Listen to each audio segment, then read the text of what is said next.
Gendry Baratheon's first taste of true power did not come from the forging of steel in the smithy. It came when the lords and ladies of King's Landing bent the knee before him in the great hall.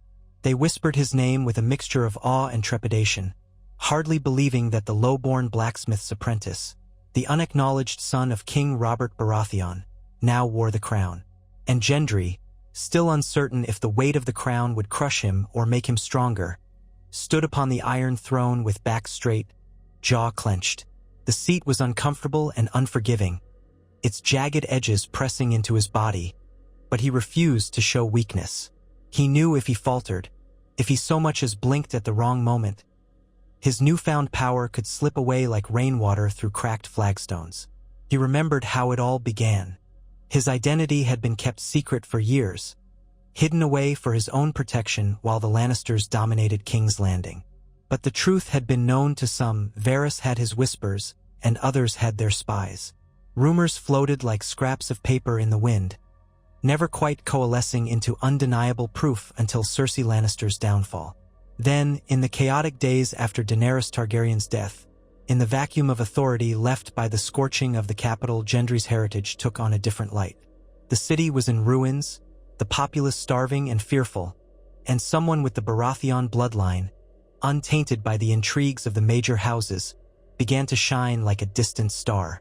Word had spread of Gendry's humble honesty and sense of justice. He had fought for the living at Winterfell. He had fought bravely in the wars that racked the Seven Kingdoms, and he had the look of Robert in his strong arms and the set of his shoulders. People recalled the stories of Robert's rebellion, how he brought down the Targaryens and wore the crown with the promise of better days. Though Robert had become a different man after he won the throne, his memory was still bound to the rebellion's glorious triumph over the Mad King. Gendry's youth, coupled with the echo of Robert's legacy, lent him an air of promise in the eyes of the common folk. When the rumors of Gendry's parentage became impossible to deny, a small but determined faction within the capital began clamoring for his ascension. King's Landing had lost its monarchy with Daenerys' fall, and the lords who remained were scrambling for power. Gendry did not immediately embrace the cause. He was, at heart, a blacksmith who found more comfort in the ring of hammers and the heat of the forge than in royal intrigues. But Davos Seaworth, who had always treated Gendry with kindness, counseled him that the realm was in need of stable leadership and that the Baratheon name could unite the Stormlands, the Crownlands, and perhaps beyond. Davos insisted that Gendry could be a better king than Robert had ever been. Steadier, humbler, shaped by a life that had taught him the value of hard work. Gendry's first challenge was to establish legitimacy among the great houses. The Stormlands, which had always been loyal to House Baratheon, rallied behind him once they recognized him as Robert's son. Even though he had been born a bastard and legitimized late by the brief authority of Daenerys Targaryen, the Stormlords found themselves eager to restore the glory of House Baratheon. Dorne, fractured by the losses it had endured, sat in watchful silence, waiting to see which direction the winds would blow. The Reach, leaderless since the downfall of House Tyrell, had been in tumult, with several smaller houses vying for rule of Highgarden. Gendry offered them stability. He promised to protect their lands from the anarchy that had been brewing since the final battles of the Long War. The North, however, posed a question mark.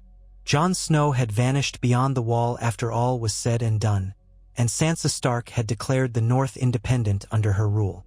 Winterfell did not pledge fealty to Gendry, but they did not move against him either, until the seeds of conflict were sown, pushing these two allies of old down an unexpected path. In those early days of Gendry's reign, he sought to fulfill the promise he had made to himself, to rule justly, if he truly must rule at all. He began with rebuilding efforts in King's Landing, distributing resources to the most ravaged parts of the city, using coin from the crown's treasury, what little remained, to provide food for the starving masses.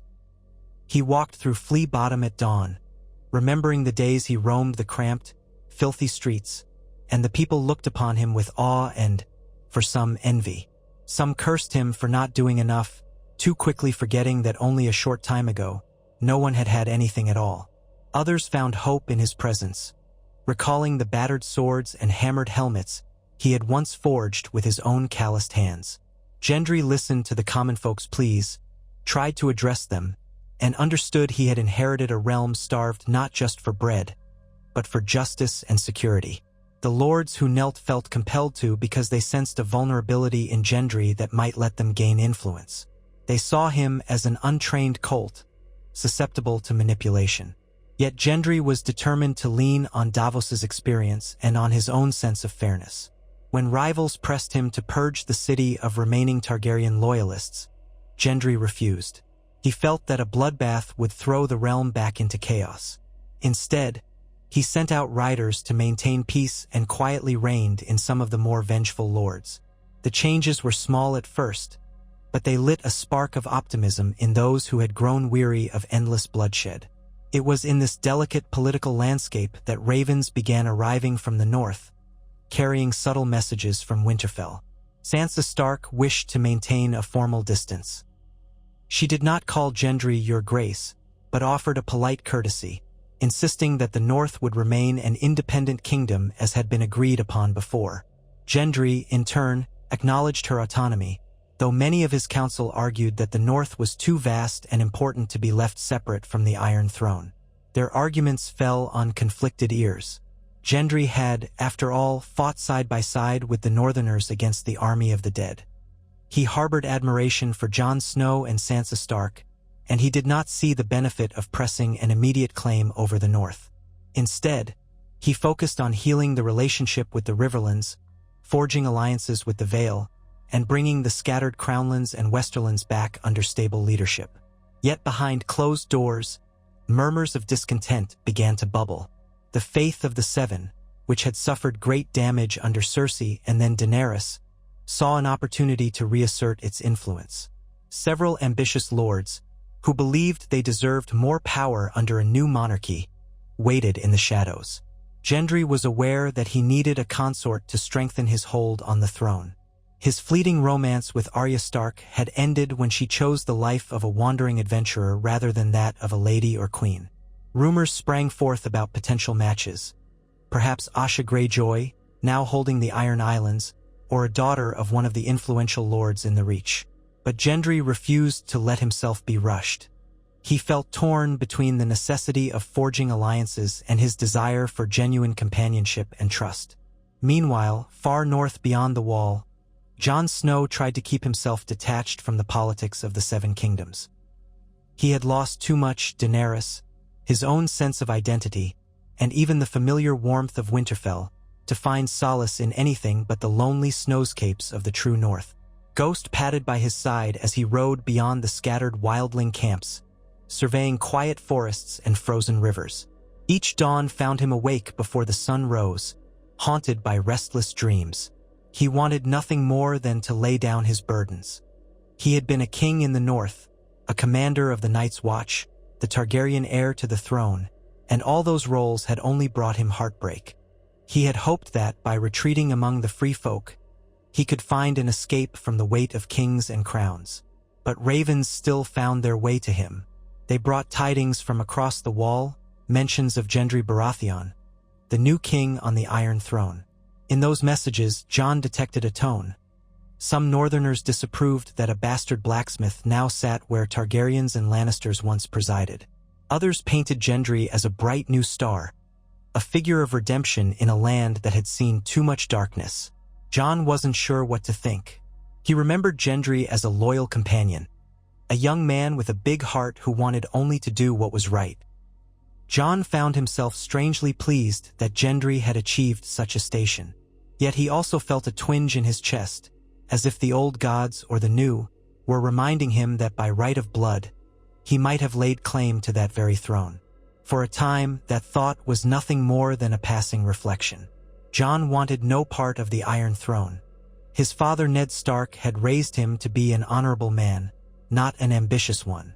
He wanted to believe that if anyone could rule justly from that spiked seat, it was Gendry, the straightforward blacksmith who had toiled beside them all. But circumstances in Westeros rarely listened to men's hopes. The tension between the North and the Iron Throne lingered like a simmering stew on a low flame, threatening to boil over at the slightest provocation.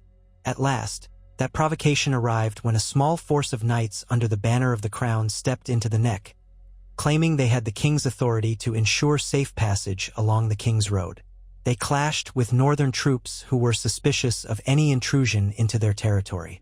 A skirmish erupted, leaving several men dead. Sansa Stark was incensed, for no direct permission had been sought from Winterfell for the crown's men to cross into the north as an armed host. She sent a strongly worded letter to King's Landing, demanding an explanation and restitution for what she viewed as an unprovoked insult to northern sovereignty. Gendry was outraged when he received the news. He had given no such order.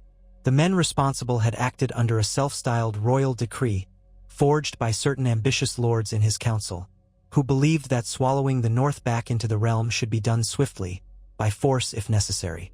Sensing the political volatility of the situation, Gendry sent an immediate message to Sansa, apologizing and promising to punish those who had overstepped their authority. But the damage was done. Northern honor was stained with blood, and Sansa was not one to forget. Anger began to spread like wildfire among her bannermen. They remembered the broken promises of southern rulers. Many had grown suspicious that Gendry was no different from his father. Robert had fought alongside Ned Stark, but later, under the influence of Lannister politics, had caused the North to suffer more than it ever should have. In spite of his efforts to quell the tension, Gendry found himself facing a flurry of accusations. Some said the incident in the Neck was but a test of northern defenses, a prelude to a forced reunion of the North with the rest of Westeros. Sansa's letters turned colder and more formal. Fearing open war, Gendry dispatched Davos to treat with Lady Stark in person. Davos made the treacherous journey, crossing through the devastated Riverlands, only to be met with near hostility at Winterfell. Though Sansa listened to him politely, she made it clear that trust had been shattered. When Davos returned to King's Landing, he wore a grim expression, and he told Gendry that the North was as closed as a castle gate after dusk. It was not long before rumors swirled that Sansa had tried to recall Jon Snow. The people whispered that the North needed Jon, who had Targaryen blood, to stand as a bulwark against Gendry Baratheon's claims of absolute authority over all 7 kingdoms. Perhaps the North's declaration of independence could only be protected by a rival king of equal or greater legitimacy. At first, those rumors seemed implausible. Jon was far beyond the wall, at peace in the frigid wilderness. Yet a raven was dispatched from Winterfell all the same, urging Jon to return. It spoke of uneasy alliances forming in the south, of Gendry's expansion, of the fear that soon the Iron Throne would turn its gaze to the north with a full army to subjugate it. Jon received the message in a wildling encampment. The day was harsh with biting winds, and ice clung to the furs around his shoulders. At first, he burned the letter, determined not to let old battles and old claims drag him back into the realm of men. But he could not burn the guilt that smoldered in his chest. He felt loyalty to the North, loyalty to Sansa, and a certain sense of responsibility. He had turned his back on the 7 kingdoms, thinking he could find absolution in solitude, yet the realm was still in chaos. How long could he remain idle while the North might be threatened? Weeks passed. The uneasy standoff between King's Landing and Winterfell grew more precarious by the day. More small skirmishes erupted around the Neck and the western borders of the North, often initiated by lordlings trying to test each other's strength. The Vale remained silent, though there were suggestions that Lord Robert Arryn might be swayed to Gendry's cause if promised certain marriages or lands. The Riverlands, still rebuilding, showed no interest in further conflict but also feared being caught between 2 powers. And the Stormlands, fiercely loyal to their new Baratheon king, muttered that the North was refusing to accept rightful authority, just as it had in the past. In the midst of this turmoil, Gendry found himself pulled in 2 directions. Part of him wanted to honor the independence the North had declared, to let them be. But he also knew that the realm, supposedly the 7 kingdoms, was splintered further by letting the North remain apart. The influence of the Iron Throne would diminish. The damage to trade routes was already causing problems. Merchants complained that crossing into the North was fraught with tariffs and inspections. Lords at court whispered that Gendry was weak for not pressing the matter. Among all these voices was Lord Royce of the Vale, who had come to King's Landing seeking new alliances. He pointed out that the Lannisters had fallen from grace, that the Tyrells were gone, and that only the Baratheon line, through Gendry, had any real continuity with the Old Order, even if that continuity was tenuous. Royce argued that for peace to truly reign, a single monarch must bring all regions under one banner again. Whether by negotiation or by force, Gendry would have to decide where he stood. Strained by the weight of the crown, Gendry often retreated to the Red Keep's armory, where the clang of hammers on steel brought him a semblance of solace. He would roll up his sleeves, remembering the simpler days, and shape hot metal into swords or horseshoes, as if the physical labor could burn away the political tension that clung to him. But even there, the thoughts would not leave him. If the North would not yield peacefully, was he truly prepared to march an army northward and spill the blood of old allies? The idea revolted him. During the long night, they had stood side by side, Starks and Baratheons, Targaryens and Knights of the Vale, to fight for the living. Now he risked destroying that fragile bond. As the weeks turned to months, spies informed Gendry that a large force was gathering in the north. Sansa had called her banners, though she maintained it was purely for defensive purposes. Even the Umbers, half destroyed by the wars and the invasion of the dead, began rallying what few able-bodied men they had left. The Manderleys at White Harbor built up their navy again, and the Glovers, who once refused to join Jon Snow in his campaigns, now answered the Stark call to arms, seeing this as a chance to defend northern honor against any who would claim lordship over them. The lines were being drawn. None could have predicted that Jon Snow himself, after a bitter personal struggle, would come riding south at the head of a wildling contingent. But that was exactly what happened. He had parted ways with Tormund Giantsbane, who remained beyond the wall, but many wildlings remembered Jon's leadership and felt loyalty to him. Though not a large host, it was enough to cause alarm as they passed through the gift lands of the Old Night's Watch and entered the north. Upon meeting Sansa at the gates of Winterfell, Jon found a mixture of relief and sorrow. He had not wanted to come back to the politics of the realm, but something in Sansa's eyes and in the plight of the north compelled him. The northern lords received Jon as if a long-lost king had returned. Some recognized his Targaryen heritage. They muttered that if Gendry Baratheon was claiming the throne, then Jon Snow had an equal if not stronger claim, given he was Rhaegar Targaryen's son. But when they approached him with the idea of donning a crown again, Jon refused. He did not see the benefit of stoking another war for the sake of titles. Yet the north was on edge, and Sansa argued that if Gendry pushed south to north, they needed someone who could match that legitimacy, a figure who could unite the rest of the realm behind the north if needed. She asked Jon if he would at least consider stepping forward as a claimant if Gendry truly intended to bring the north under his heel by force. Jon was torn. He had knelt to Daenerys once because he believed in her cause. He had also been declared king in the north before ceding that title out of love for his queen and for the greater good. He had always seen the crown as a burden, not a prize. But now Sansa stood before him, reminding him of their father's legacy and the thousands of northerners who looked to them for guidance.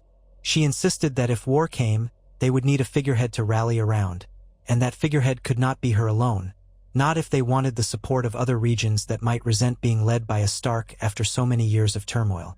The Targaryen name, as fractured as it was, still carried weight. And if it came down to choosing between Gendry Baratheon or Aegon Targaryen, some lords might side with the dragon blood over the bastard blacksmith. Reluctantly, Jon agreed to be a last resort. He still clung to a faint hope that Gendry would not press a war. He recalled Gendry's open face, the way he had looked up to Jon and the others. Surely, the friend he knew would not want to spill northern blood. So Jon wrote to Gendry directly, a personal message that did not go through the usual channels. In that raven, he spoke candidly of their time fighting together, of the wars that had nearly destroyed the realm. He implored Gendry not to let ambition or outside voices push him into a conflict. If Gendry would respect the North's autonomy, Jon promised to do all he could to maintain peace between their two kingdoms. "We shed blood together at Winterfell," Jon's letter concluded. "Let us not shed it again over lines on a map." Gendry read that letter with a heavy heart. He wanted nothing more than to accept Jon's proposal. But by now, the swirl of politics around him had reached a fever pitch. His own advisors argued that letting the North remain independent encouraged other regions, like Dorne and possibly the Iron Islands, to seek further independence, fracturing the realm beyond repair. They warned Gendry that his authority was already being tested. If he did not the Iron Throne's claim, he would be seen as weak, and the lords who had only grudgingly bent the knee might rise up. The faith demanded unity under one king, using doctrine to insist that the Seven Kingdoms should remain whole. House Baratheon's seat of Storm's End had already begun fortifying, not against the North, but to ensure their own region remained secure in case Gendry was toppled and chaos enveloped the kingdom again. Torn between what he believed was right and what he was being told was necessary, Gendry prepared a response to Jon's letter. He wrote that he held no ill will toward the North, but that, for the sake of the realm, he could not simply ignore the fracturing of the kingdoms. He proposed a compromise, that the North maintain significant autonomy but recognize the Iron Throne as the head of the realm, a vassal arrangement akin to Dorne's status in years past. He promised leniency in taxes and no interference in northern traditions, but a nominal pledge of fealty would be required to confirm that the Seven Kingdoms still existed. "I never wished to be king," Gendry wrote, "but if I must wear this crown, I will do so with the realm's interest at heart. Come south, let us talk face to face, and perhaps we can find a solution that does not lead to war." When Sansa read Gendry's letter, she scoffed. This was, in her eyes, a thinly veiled attempt to subjugate the North under the same old system. She pointed out that a vassal arrangement was precisely the kind of southern meddling that had led to countless betrayals in the past. She reminded Jon that the North had fought too hard for its independence to give it up now. Jon, more optimistic, suggested going south to speak with Gendry directly. Perhaps they could come to a fair arrangement. Yet Sansa and the Northern Lords strongly opposed the idea of Jon venturing to King's Landing. The memory of Ned Stark's death at the hands of Joffrey Baratheon still echoed in every hall of Winterfell. What if Gendry proved as capricious or was controlled by his council? If Jon was imprisoned or killed, it would crush Northern morale. Thus began the final descent into open hostility. Gendry, after waiting for a reply from the North that never came, interpreted silence as refusal. Pressured by his council, he ordered a mustering of forces in the Crownlands and the Stormlands. The new king would ride north to negotiate from a position of strength, though he swore to himself he would avoid bloodshed at all costs. But marching an army to the border was itself an act of intimidation. The North responded by gathering its own host under the direwolf banners. Sansa remained in Winterfell, overseeing logistics, while Jon took command on the field, determined to keep the peace if he could, or defend the North if he could not. As men marched and ravens flew, the realm held its breath, half terrified, half resigned to yet another war. The small folk shook their heads and muttered that, after all the devastation wrought by the war against the dead and the Targaryen conquest gone awry, another conflict was the last thing they needed. They saw the land battered by storms and scorched by dragons, and they wondered if the gods had abandoned them altogether. Gendry's forces made camp near Moat Cailin, a fortress controlling the main approach into the north. He sent riders forward with a final offer of terms, but the North, on high alert, turned them away at spear point, suspicious that the riders were spies. Meanwhile, Jon Snow rode through the ranks of his men, many of whom remembered him from the last war and felt their spirits bolstered by his quiet confidence. Though he did not desire this confrontation, the men took heart that they followed someone who had always sacrificed for their good. The day of the fateful meeting dawned gray and cold. Gendry, clad in black armor inlaid with gold, the stag of House Baratheon emblazoned on his breastplate, ventured out from his lines to meet with Jon Snow. Jon was dressed simply, wearing the armor of the North, the Stark sigil over his chest. It struck both men how far they had come from their days on the run, from fighting White Walkers side by side. Here they stood, on opposing sides, each leading an army that might soon tear the other apart. Jon began by speaking of old bonds. "We bled together in the Battle of Winterfell. We were allies. We respected each other. None of that has changed for me. But if you bring an army to our border, do you not see how it forces our hand?" Gendry replied, I bring an army because my council fears what will happen if we allow the North, and potentially other kingdoms, to slip away. You know, I never sought the crown, but it was placed upon me. I must do what I can to keep the realm from splintering into chaos." Jon glanced toward the ranks of soldiers in the distance, lines of spears and banners.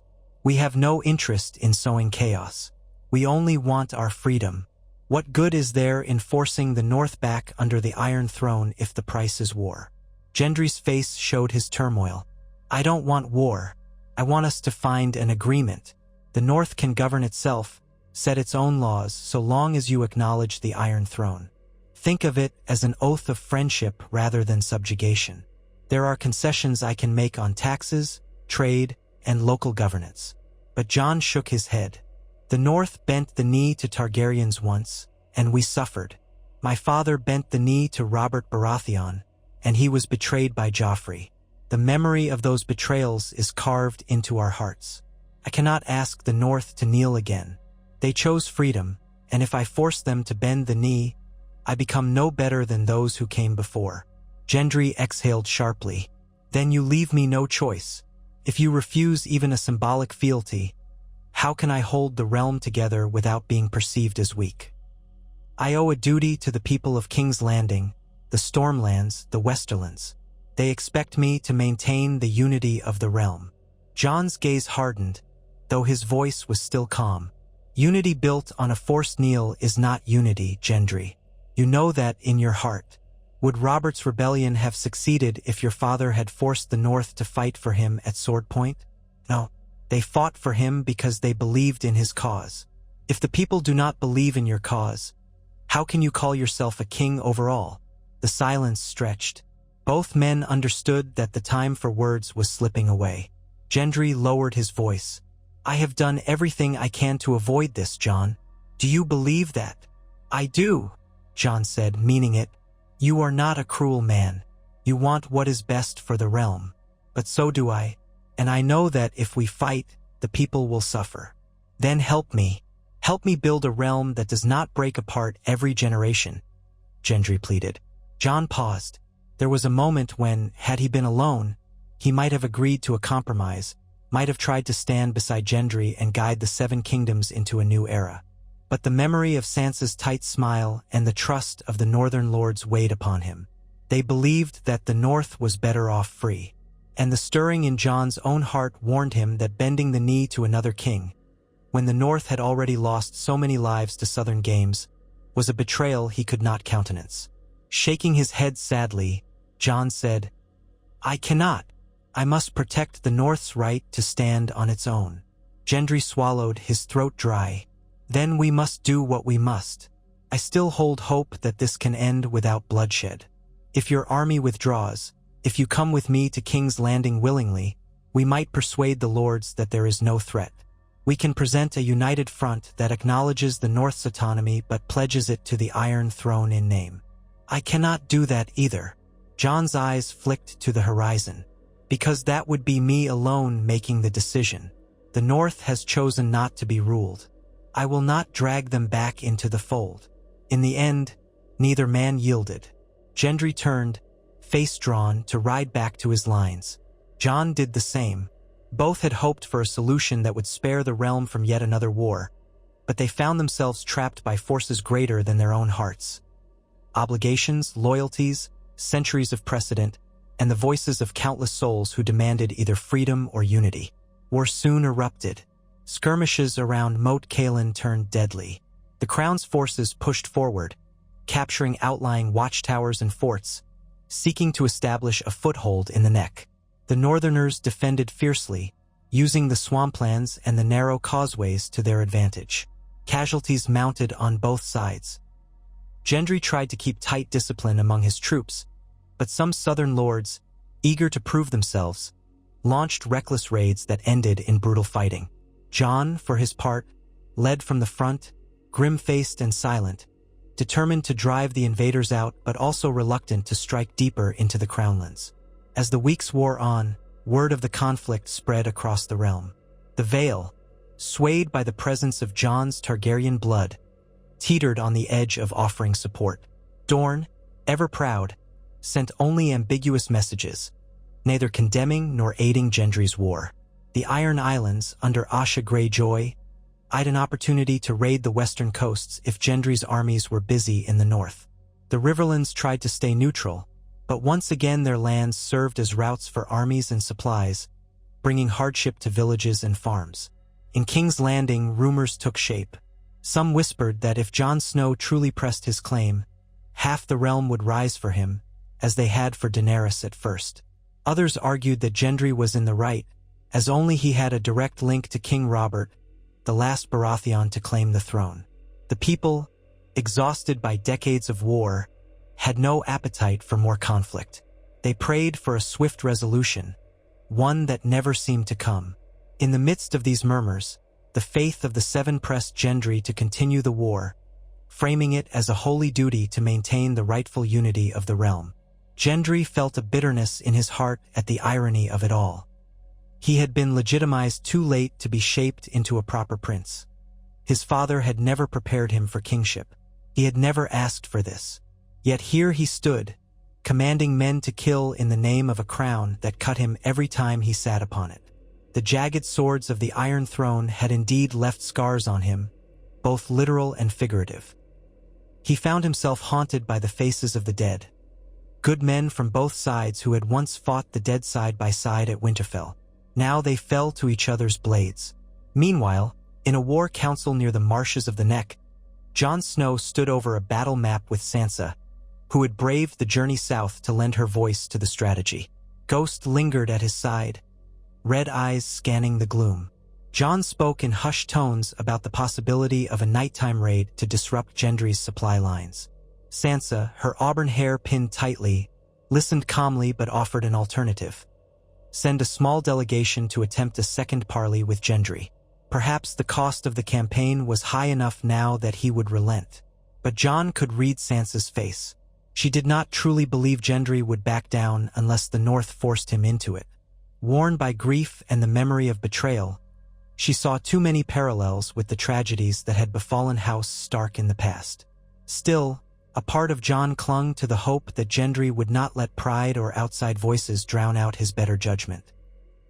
He remembered the young man who had risked his life to bring news to Daenerys, the same one who had hammered away in the forge to create weapons for a war that seemed unwinnable. That memory spurred Jon to accept Sansa's counsel. He sent one of his most trusted bannermen forward under a flag of truce with an offer to speak again. Gendry agreed, though by now, many in his camp were howling for blood, demanding that the king show no weakness. They met at dawn, in a tangle of marshy ground. Gendry came with Davos and a few of his loyal knights, while Jon arrived with the bannerman who had carried the message. The cold wind whipped through the reeds, and thin wisps of fog clung to the water's edge. The men stared at one another across a small clearing. Jon stepped forward, his dark curls stirred by the breeze. Gendry matched his stride, features grim. "You came," Jon said, attempting a thin smile that never quite reached his eyes. "I did not know if you would." Gendry shrugged wearily. "I had to try one more time. This war is bleeding us dry. It is. Too many men have died. Too many families torn apart." Jon's expression was pained. "We should be uniting to rebuild the realm, not destroying each other." "I agree," Gendry replied, voice tight. "But your North refuses any compromise. I have listened to every counselor's advice, from lords to Seaworth, and they all agree that allowing the North total independence will spark others to follow. This realm could shatter into a patchwork of petty kingdoms. We would have constant border wars, endless conflicts. The people would not be safer. They would be even worse off." Jon closed his eyes for a moment. "Do you truly believe that? Or is it what they've told you?" A flicker of frustration crossed Gendry's face. "I am not a fool, Jon. I can see how tenuous my position is. I can't rule a fraction of a realm and call myself king of the Seven Kingdoms. And if I do nothing, or if I let the North leave, how long before the Reach or the Westerlands decide they want to break off as well? How long before the Vale abandons King's Landing? Then we're back to the days of many kings, and that chaos will only breed more war." Jon folded his arms. "What do you propose, then? Another vassal arrangement? Another promise that will be part of the realm but left alone otherwise? Our people have heard that promise too many times. Gendry inhaled deeply, trying to calm the tremor in his voice. He wanted so desperately to end this conflict. Could the North at least accept a symbolic union? We can define it clearly with charters that guarantee your autonomy. You'd not pay the same taxes or follow all the crown's laws. But you would call me king, and you would not raise arms against the throne unless attacked. A bitter laugh escaped Jon's lips. Call you king, but keep our independence? Sounds like a hollow gesture, Gendry. You know the North. They won't bend the knee even in name. Sansa would see it as the first step toward subjugation. Gendry's anger flared. So there is nothing that will satisfy you, then? You leave me with war as my only option. Is that what you want? Jon's voice rose, uncharacteristically sharp. I want my people free. Is that so difficult to understand? They do not want to be under a foreign crown, a foreign council, or burdened by the squabbles of the South. They have earned that right through blood and sacrifice. Gendry's eyes flicked to the sky, as if searching for an answer there. And the rest of the realm has not earned peace? Am I to let the realm fracture because the North had a change of heart? The standoff hovered in the damp air. Neither man budged. Ultimately, the parley broke with no resolution, and both turned back to their lines. War raged anew, with each side launching calculated maneuvers to break the other's resolve. Gendry's southern forces struggled in the marshy terrain, where northern tactics inflicted heavy losses on them. Meanwhile, the North found itself facing more men and greater resources, as Gendry pulled support from the Stormlands and the Crown's coffers. Twice more they attempted parley, but each time was the same. The clash of steel resounded across the neck, and the land drank deep of men's blood. Jon and Gendry led their forces in person, each seeing the cost of every order they gave. And with each passing day, the rift widened. Where once they had been allies, perhaps even friends, they now eyed each other across battle lines with sorrow and regret. Word spread that tensions in King's Landing were boiling over too. Certain lords began questioning Gendry's ability to deliver a swift victory. The faith murmured that a bastard-born king who could not secure the realm might lose the backing of the people. And so Gendry felt the pressure to deliver a decisive blow, to end this conflict and prove his legitimacy. Meanwhile, Sansa urged Jon to hold firm, to make the southern host pay dearly for every foot of ground. She believed Gendry would eventually withdraw, as the war would become too costly, and the North could then negotiate from a position of unmatched strength.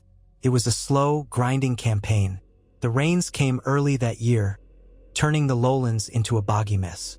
Supply wagons sank into mud, and disease took more lives than swords. Jon, hardened by the realities of war, pressed his advantage in the terrain. Gendry, determined not to fail, tried to inspire his men with speeches of unity and the legacy of House Baratheon. Yet the men shivered in damp tents, cursing the never-ending mud, longing for their homes. Some deserted, melting into the wilderness. The North also suffered, for their resources were not infinite.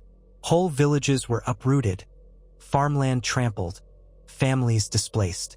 On a fateful morning, beneath a leaden sky, the two armies clashed in a major engagement. Gendry massed his knights for a frontal assault, hoping to break through the northern lines in a show of force that would dispel any illusions of an easy stalemate. Jon, anticipating such a move, positioned hidden archers in the treeline and set traps in the boggy ground. The charge that followed was brutal. Knights, lances, and cavalry thundered forward, only to be ensnared in mud and concealed pitfalls. Arrows rained down, the air filled with the screams of men and horses. Gendry, at the forefront, fought with a warhammer reminiscent of Robert Baratheon's famed weapon. He swung it with practiced skill, breaking shields, unhorsing foes. Each time he struck, he tried to tell himself this was for the good of the realm. The clang of steel and the cries of the wounded hammered at his senses. Davos, too old to fight in the thick, stood behind the lines, eyes dark with worry. He had tried so many times to dissuade Gendry from going down this path, but duty to the realm had overshadowed simpler counsel. Jon was in the fray as well, Longclaw flashing like a shard of ice in the gloom. He fought with lethal efficiency, deflecting spear thrusts, cutting down men in Baratheon colors. Each death weighed on him. He thought of the cold truths of war. For all the talk of nobility, battles were decided by mud, steel, and fear. Men who had no personal quarrel with each other killed without question because of the banners they wore. Time and again, Jon shouted for Gendry to yield, even though it was impossible to be heard over the din. The dead and dying piled on the soaked ground, red mixing with the brown of earth. At last the charge faltered. Baratheon knights withdrew, battered and bleeding, uncertain if they could break the northern lines. Jon's wildling companions howled as they moved forward, exploiting any opening to push back the invaders. The fighting degenerated into chaotic pockets of close combat, swords clashing, men wrestling in the mud. Gendry, realizing the assault was failing, tried to rally his knights for a retreat in good order. But an arrow caught his horse, sending the animal crashing to the ground. The king was thrown headlong into the muck, his warhammer flying from his grip. Dazed, Gendry struggled to stand in the sucking mud, searching desperately for his weapon. All around him were the screams of wounded men. A swirl of movement caught his eye, and he turned to see two northern soldiers charging. Gendry tried to raise his arms in defense, but he was off balance. The first soldier lunged with a spear. Gendry managed to twist aside, the spear tip scraping his breastplate. The second man brought down a battle-axe aimed for Gendry's unprotected head. Time seemed to slow. Gendry braced himself, half convinced that these were his final moments. But the axe did not fall. Instead, a streak of black and gray intercepted the blow. Longclaw, wielded by Jon Snow, who had spotted Gendry in peril. With a swift counter, Jon disarmed the northern soldier, sending him sprawling. The other, seeing the White Wolf himself defending the Baratheon king, hesitated long enough for Gendry to slip backward. Jon shouted for them to stand down, but they did not hear or did not obey. Swords rose again, and Gendry scrambled for his hammer, finding it a few steps away, sinking into the mud. The moment was surreal. Jon and Gendry stood back to back, briefly fighting off the same northern soldiers. Jon knocked one unconscious with the pommel of Longclaw, while Gendry parried the other man's slash, delivering a fierce strike that shattered the soldier's helmet. Then Jon spun and grabbed Gendry's arm, their eyes locked in the midst of the carnage. "Call your men off," Jon shouted, as more northern troops surged closer, faces set with fury. "You'll die here if you don't." I can't," Gendry stammered, catching his breath. "They won't hear me. We have to retreat." Together, they fought their way to the edge of the fray, Gendry's bannermen and royal guard finally recognizing the king's predicament and rushing to his aid. Jon, battered and splashed with mud, found himself surrounded by Baratheon knights, who hesitated, uncertain whether to strike him down or protect their king from further threats. For a heartbeat, it seemed as if they would turn on Jon, but Gendry bellowed, "Leave him be!" The shock of hearing their king protect the enemy commander froze them. In that fleeting lull, Jon met Gendry's gaze again. Mud and sweat streaked Gendry's face, his hair plastered to his forehead. Jon's expression was equally grim. This was the war they had both tried so hard to prevent. Now they stood here, battered and broken, living proof of its futility. No words were exchanged, only the raw awareness that each had saved the other's life at some point in the battle. Then Jon broke away, sprinting back into the chaos to rally his own men. The battle ended inconclusively, with the Crown's forces pulling back, leaving the North in control of the field. The mud was thick with bodies. The screams of the wounded echoed over the cold marsh. Crows began to circle. Gendry limped away with the survivors, fury and despair fighting for dominance in his chest. Jon, though victorious, could take no solace in it. The ground was littered with corpses wearing both the dire wolf and the crowned stag, and still nothing was resolved. They withdrew, regrouped, and prepared for the next encounter. Diplomacy seemed impossible. Both sides were locked in a deadly cycle. Gendry believing he had to preserve the unity of the realm at all costs, Jon believing he could not betray the North's freedom. As the war dragged on, more and more voices across the realm began clamoring for a negotiated peace. The small folk were fed up with the constant strife. Merchants and tradesmen saw their livelihoods threatened by blocked roads and burned farmland. Even within Gendry's camp, there were those who questioned whether the cost in lives was worth it. In the north, some bannermen wondered if a treaty was possible if it would spare more northern sons from dying. Yet the leaders at the center, Jon and Gendry, found themselves trapped by duty and loyalty. Each time they tried to reach across the gap, they found that the lines had hardened further in blood. Eventually, outside pressures began to intervene. Envoys from Dorne, the Vale, and even Bravos and Pentos arrived in King's Landing. They pressed Gendry to end the conflict lest trade routes be cut off and the realm plunge into a deeper famine. Gendry, besieged by these demands, felt cornered. How could he end the war without losing face and risking rebellion from his own lords who demanded a show of strength? In the north, Sansa faced similar pressure. Some lords who had lost kin in the battles argued that continuing the war would only bring more ruin. They had proven they could stand against the Iron Throne. Perhaps they should seek some arrangement before Gendry brought even larger forces. Sansa remained adamant that the North be recognized as fully independent, but she was also aware that more bloodshed might lead to a devastating loss of life. Thus, as the year ground to a close, a new possibility emerged. A great council, not unlike the one that had decided the fate of the Iron Throne after Daenerys Targaryen's fall. Lords from across the realm proposed gathering to settle the matter of the North's status.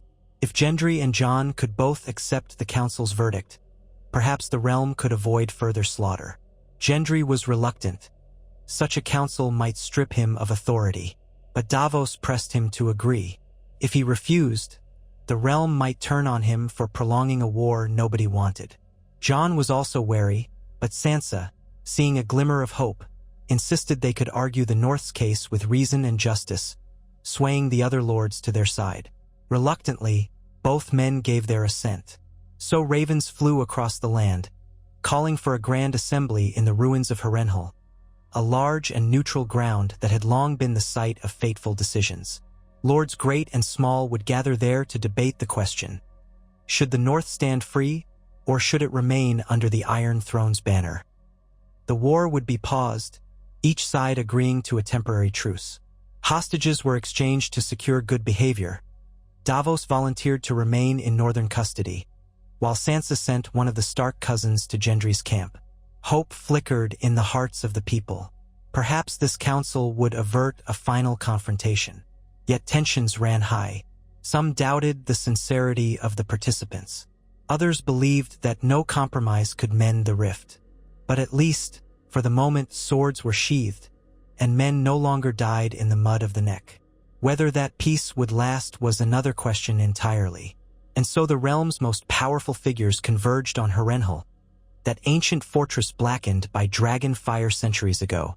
The towers loomed over the gathering throngs, a grim reminder of how power, when wielded ruthlessly, could reduce even the grandest edifice to ruin. Gendry arrived with a retinue of knights and lords, each wearing the crowned stag of House Baratheon. Jon came with the bearers of the direwolf, along with Sansa. Arya returned from her journeys upon hearing of the war, and other northern leaders. The Vale sent Lord Royce, the Iron Islands sent a representative of Asha Greyjoy. Dorne dispatched an envoy, and the Riverlands brought a contingent led by Edmure Tully. From the Westerlands came lords newly elevated after the fall of House Lannister, and from the Reach came those who had staked claims in the vacuum left by House Tyrell. All these lords, ladies, knights, and counselors gathered in the largest surviving hall of Harrenhal, ready to debate the fate of Westeros. Gendry took his seat at the head, as he was, after all, the king on the Iron Throne, albeit a contested one. Jon stood not far away, refusing any seat that might imply fealty to the Baratheon king. Between them sat an uneasy space, as though even the air refused to take sides. A hush fell over the assembly as Davos Seaworth, acting as a sort of mediator, rose to speak. His voice, gruff and weathered, carried an appeal that reverberated through the hall. He recalled the wars, the losses, the repeated failures of pride and ambition. He reminded everyone that the realm was once again teetering on the brink of catastrophe. "We've all lost dear ones to war," he said, scanning the faces. "We've all bled under too many banners. Now we have one chance to settle this with words, not steel." I shifted to Gendry, then to Jon. The stage was set for a confrontation, not on the battlefield, but in discourse. How would they argue their cases? Would the lords of Westeros choose unity, or would they let the North stand as a free kingdom? Those were the questions looming over that vast hall, echoing through the corridors of Harrenhal. Each man and woman present held a piece of the future in their hands. Whether that future was shaped by compromise or by another cycle of bloodshed depended on what happened next. And as Gendry and Jon gazed at each other from opposite sides of the assembly, neither could say for sure which path the realm would choose. The only thing they knew was that war's specter hovered still, ready to descend if words failed them now. Davos Seaworth stood in the half-ruined antechamber of Harrenhal's great hall, rubbing his hands together against the biting chill that seeped into his bones. Winter had not yet swept down in full force. This far south in the Riverlands, the cold was merely a damp and persistent presence rather than a howling gale. But the decrepit halls of Harrenhal were drafty, full of cracks and holes that let the wind moan through them at all hours. In daylight, the fortress was a stark reminder of old curses, burned walls, and shadows of dragons. When the moon rose, even the bravest man found himself glancing over his shoulder, half expecting to see ghosts swirling in the corridors. He could not stop thinking about the worn face of Gendry Baratheon, now king on the Iron Throne, at least in the eyes of most of Westeros. Only that kingship was not what it once was, with a huge portion of the realm up in arms or uncertain, and a battered young man forced to wage a war he did not truly want. Davos had counseled peace repeatedly, but events had dragged all of them to this point. The king had come to Harrenhal to negotiate, or so they all claimed. Whether that negotiation would truly lead to peace, Davos could not say. He did know one thing. If anyone could find a way to talk reason into the fractious lords of the realm, it might be this group, Gendry, Jon Snow, and the various leaders who had survived the flames and the frosts of previous wars. Whether they would succeed was another question altogether. At that thought, Davos pushed open the heavy door to the great hall. It groaned on its rusted hinges. Beyond, the enormous space, capable of holding thousands, had been set up with long tables and high-backed chairs for the lords, ladies, and envoys from every corner of Westeros. Torches flickered against the towering stone walls, casting dancing shadows. Smoke curled toward the collapsed ceiling overhead, where enormous gaps revealed glimpses of a gray sky. Birds occasionally fluttered in, perched among the charred beams, and let out echoing calls that rattled around the chamber. This council had been convened in a spirit of truce, yet the tension hung heavy as a thundercloud. Soldiers from different regions stood guard in designated corners, each group eyeing the others warily. The northern men wore their furs and wolf head clasps, while Gendry's loyalists from the Crownlands and Stormlands stood more rigidly, sporting the crowned stag on their livery. The Vale's contingent remained mostly aloof, though a few of their knights exchanged curt nods with the Northerners, remembering the alliances once forged in the wars against the dead. Dorne's representatives wore flowing robes in muted colors, quietly watchful, seemingly content to keep their opinions hidden until the right moment. The Ironborn, tall and grim-faced, lingered by a side wall, close to the exit, as if they might depart on a whim if the council proved fruitless. Davos scanned the gathering, searching for Gendry in the swirling crowd. He spotted the king near the head of the makeshift table arrangement, speaking in low tones with Lord Estermont and a few other stormlords who had accompanied him. Gendry looked as if he had aged a decade in the span of a single year. New lines carved themselves into the corners of his eyes, and his broad shoulders seemed constantly tense, as though bracing for a blow. He wore black leather and dark cloth, with the gold stag of Baratheon embroidered on his breast, but there was no crown on his head at the moment, perhaps a small concession to the notion that, in this hall, he must prove himself rather than merely declare his rule. At the far end of the tables, Davos noted Jon Snow's presence. The man who had once been king in the north stood with his back to a broken column, watching the crowd filter in with a quiet, guarded expression. The living wolf pelt around his shoulders, Ghost, waited in the shadows at the edges of the hall, for Harrenhal's keepers had allowed the direwolf inside only under protest, and Ghost seemed uncomfortable in such a throng. Jon's hair had grown a bit longer, curling around his collar. The cloak he wore bore the Stark sigil, but there was no Targaryen three-headed dragon in sight. Jon refused any open acknowledgement of that lineage, it seemed. He was here on behalf of the North's independence, not to lay claim to a throne that had cost him more than he cared to remember. Sansa Stark stood beside Jon, her auburn hair woven into an elegant, practical style befitting the Lady of Winterfell, and, some whispered, the true ruler of the North now that it had declared itself separate. She wore a dark green gown lined with fur, simple yet stately, and a silver direwolf clasp at her throat. Her posture was erect, her expression calm, though Davos could see a certain tightness in her features whenever her eyes flickered across the hall to Gendry or to the many southern lords. Arya Stark was there too, lingering behind her sister, her face unreadable. She looked more comfortable in a leather jerkin and breeches than any gown, and she kept a careful eye on the crowd as if scanning for threats. In the middle of the hall, the rest of the realm's representatives found seats. Davos watched them settle, each group staking out territory. A hush began to fall as the hours drew near for the grand assembly to begin. One of the stewards banged a staff upon the stone floor, calling for silence. "Lords of Westeros," announced a herald in a reedy voice that echoed against the battered walls, "let it be known that this great council is convened at Harrenhal by the mutual agreement of King Gendry Baratheon, so recognized by the lords of the Crownlands, the Stormlands, the Westerlands, and many others, and by the leaders of the North, represented by Lady Sansa Stark and Jon Snow. All here are pledged to keep the king's peace while these negotiations last." At that final statement, Davos felt tension thicken. The king's peace was a phrase that might mean different things to different people. To the northern camp, it was merely the negotiated truce, not necessarily an acknowledgement that Gendry was their king. But at least for the next handful of days, swords would remain sheathed, assuming no one broke faith. The herald stepped back, leaving a moment of silence. Finally, Gendry Baratheon moved toward the center of the hall.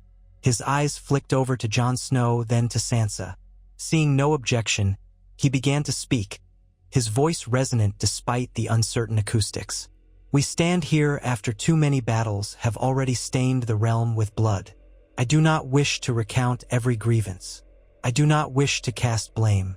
We all know what has happened. The North declared independence. The rest of the realm stands uncertain whether it can remain intact. My father, Robert Baratheon, once waged a war that changed the face of the Seven Kingdoms. Then Daenerys Targaryen waged her own war, and we all nearly fell beneath Dragon's flame, until we set aside our differences to face the threat of the dead. We bled together, we fought together, but now we find ourselves on different sides yet again." He paused, expression taut. "I do not stand here because I lust for war or conquest. I stand here because I inherited this crown from the ashes of a troubled era, and I have sworn an oath to protect the realm. If we allow every region that wishes to separate to do so, we risk plunging these lands into endless conflicts, border disputes, and petty squabbles. The people have suffered enough." A ripple of response moved through the crowd, some nods from lords in the Stormlands and Crownlands, but skepticism among many northern men. Gendry held up a hand. "We have come to Harrenhal, this place that once felt Dragonfire, to speak plainly, and to find a solution that spares us further bloodshed. I want the North in the realm, yes, but I do not say so out of greed. I say so out of fear that the fracturing of the Seven Kingdoms will bring more strife, more ruin. Yet I am willing to listen to proposals that offer a stable peace." He gave a respectful nod to Jon and Sansa, then retreated a step, leaving the floor open for them to speak. Jon hesitated, glancing to Sansa, but she pursed her lips, giving him a small signal to proceed. So Jon strode to the center, boots scuffing on cracked stone, the hush of the hall pressing against him like a physical weight. "I am no king," Jon began quietly, "and I have never sought to be. The North named me king once, before the wars took me south, before I learned truths about my heritage. But in the end, my blood, my claims, none of that matters to me. What matters is my people. They have bled under the rule of Southern crowns time and again. They have starved during winters while the South demanded taxes. They have marched to wars not of their making. And each time, they have returned home with fewer sons and daughters than before. Now, at last, the North stands free. That is what the people want." He paused, glancing at Gendry. "I do not doubt your honesty. I do not doubt your sincerity when you say you wish to protect the realm. But you must see why we cannot yield. The North wants to shape its own destiny. I will defend that right even if it brings us to war. Yet I ask you, do not force that war upon us. The North is no threat to the rest of Westeros if left in peace. You fear fracturing, but if the realm truly respected each region's unique identity, perhaps we would have fewer rebellions, not more." Whispers buzzed, and the delegates shifted uneasily. Jon stepped back, leaving Sansa to approach. The Lady of Winterfell swept her gaze over the assembled lords, a mixture of chilly composure and underlying determination. Her voice was level, but it carried well in the hall. "I remember the War of the Five Kings," Sansa said. "When I was a girl and found myself a captive here and there, a pawn in the games of greater houses. I remember the betrayals and the broken promises. When we speak of the North's decision to declare independence, it was not a light choice. It came after too many heartbreaks at the hands of Southern crowns. Some of you might say, that was the Lannisters, or that was a mad Targaryen queen, or that was another time, another ruler. And yes, it might be different now under Gendry Baratheon, who I know once fought honorably at Winterfell. But how can we trust that the future will not bring yet another king or queen who will break faith with us?" She inclined her head to Gendry. "If it were only you, perhaps we would find a way. But crowns change hands. We have no illusions about monarchy. My father once believed Robert Baratheon was his true friend, and it still led to the downfall of House Stark W. Hen the crown changed. The North has chosen to stand apart so that our children, and our children's children, do not become pawns again." Sansa finished and moved aside. A new hush settled in the hall, heavier than before. The lines were drawn clearly. Gendry's perspective that unity was essential for the realm's stability, and the North's assertion that only independence could safeguard them from future betrayals. Now, the question was how the rest of Westeros would weigh in. One by one, the envoys and lords began to speak. Lord Royce of the Vale, an imposing man with a thick mustache and a resonant baritone, stepped forth. "The Vale has long ties to the North through House Aaron's historical alliances, as well as ties to the crown. We remain uncertain if the North's independence truly benefits us. We do not wish to see the realm crumble into separate kingdoms, each fighting the other. Yet the Vale also holds dear the memory of fighting alongside the North against the dead. We would see no harm come to them. Our concern is purely for peace." He hesitated. "If the North is allowed to break away, it sets a precedent. The Iron Islands might demand the same, or Dorne could. Then what becomes of the king on the Iron Throne? A figurehead? Or perhaps a powerless symbol? Would that truly keep the peace? Or spark more conflicts?" Asha Greyjoy, present as the leader of the Iron Islands, gave a wry snort that echoed in the hushed hall. "The Iron Islands have never shied from claiming their own sovereignty, and we've done so many times before. We came under the Iron Throne because we were forced to, but the Ironborn have never forgotten what it means to be free. If the North keeps its independence, I can't say the Iron Islands won't follow suit. We're surrounded by water. We've always lived by our own ways. So if one kingdom is allowed to break away, I suspect we'll seize that chance too." Her frankness caused a stir of murmured commentary. Gendry's face tightened, and Jon spared a glance toward his sister. Sansa's mouth was pressed into a thin line. The threat of multiple secessions was exactly what Gendry's faction had warned about. Yet from a northern perspective, that was the heart of the matter. Once one region could stand free, perhaps it would embolden others, and the realm would have to find a new equilibrium or else descend into chaos. Next came the representative from Dorne, a woman named Lady Nemella Santagar, tall and dark-haired, whose voice carried a measured calm. Dorne joined the realm hundreds of years ago by marriage pacts, not by conquest, though there was much bloodshed before that. We have always maintained a degree of independence in custom and governance. Still, we do not call ourselves a separate kingdom. If the North's desire for independence is granted, what is to stop House Martell, or whichever house rules in Dorne now or in the future, from deciding we wish to reopen those old arrangements? We, too, might prefer to stand apart. So yes, we watch carefully. If the North's claim stands, Dorne will weigh our own future. But if it leads to a realm shattered, we must consider what is best for our people. Round and round the voices went. Lords from the Reach, the Riverlands, the Westerlands. Many had found themselves under new leadership after the cataclysms of the wars. House Tarly ruled in the Reach now that House Tyrell was gone. But Randall Tarly had died, leaving his younger son Dickon to hold Horn Hill. He was unsure if he had enough clout to speak for the entire region. The Riverlands were represented by Edmure Tully, uncertain and wanting peace above all.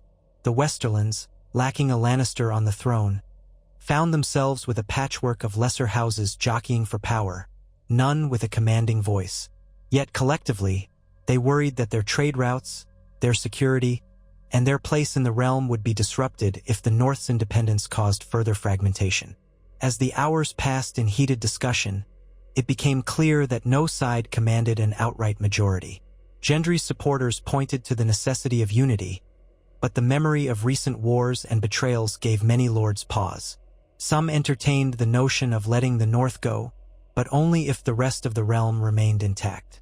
Others demanded a new structure altogether, a confederation of sorts, each region partially autonomous but still pledged to a central authority for defense and mutual trade.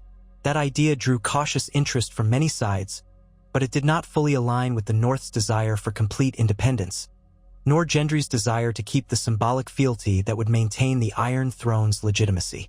By the time evening dimmed the hall, torches and lanterns lit an orange glow over the vast space.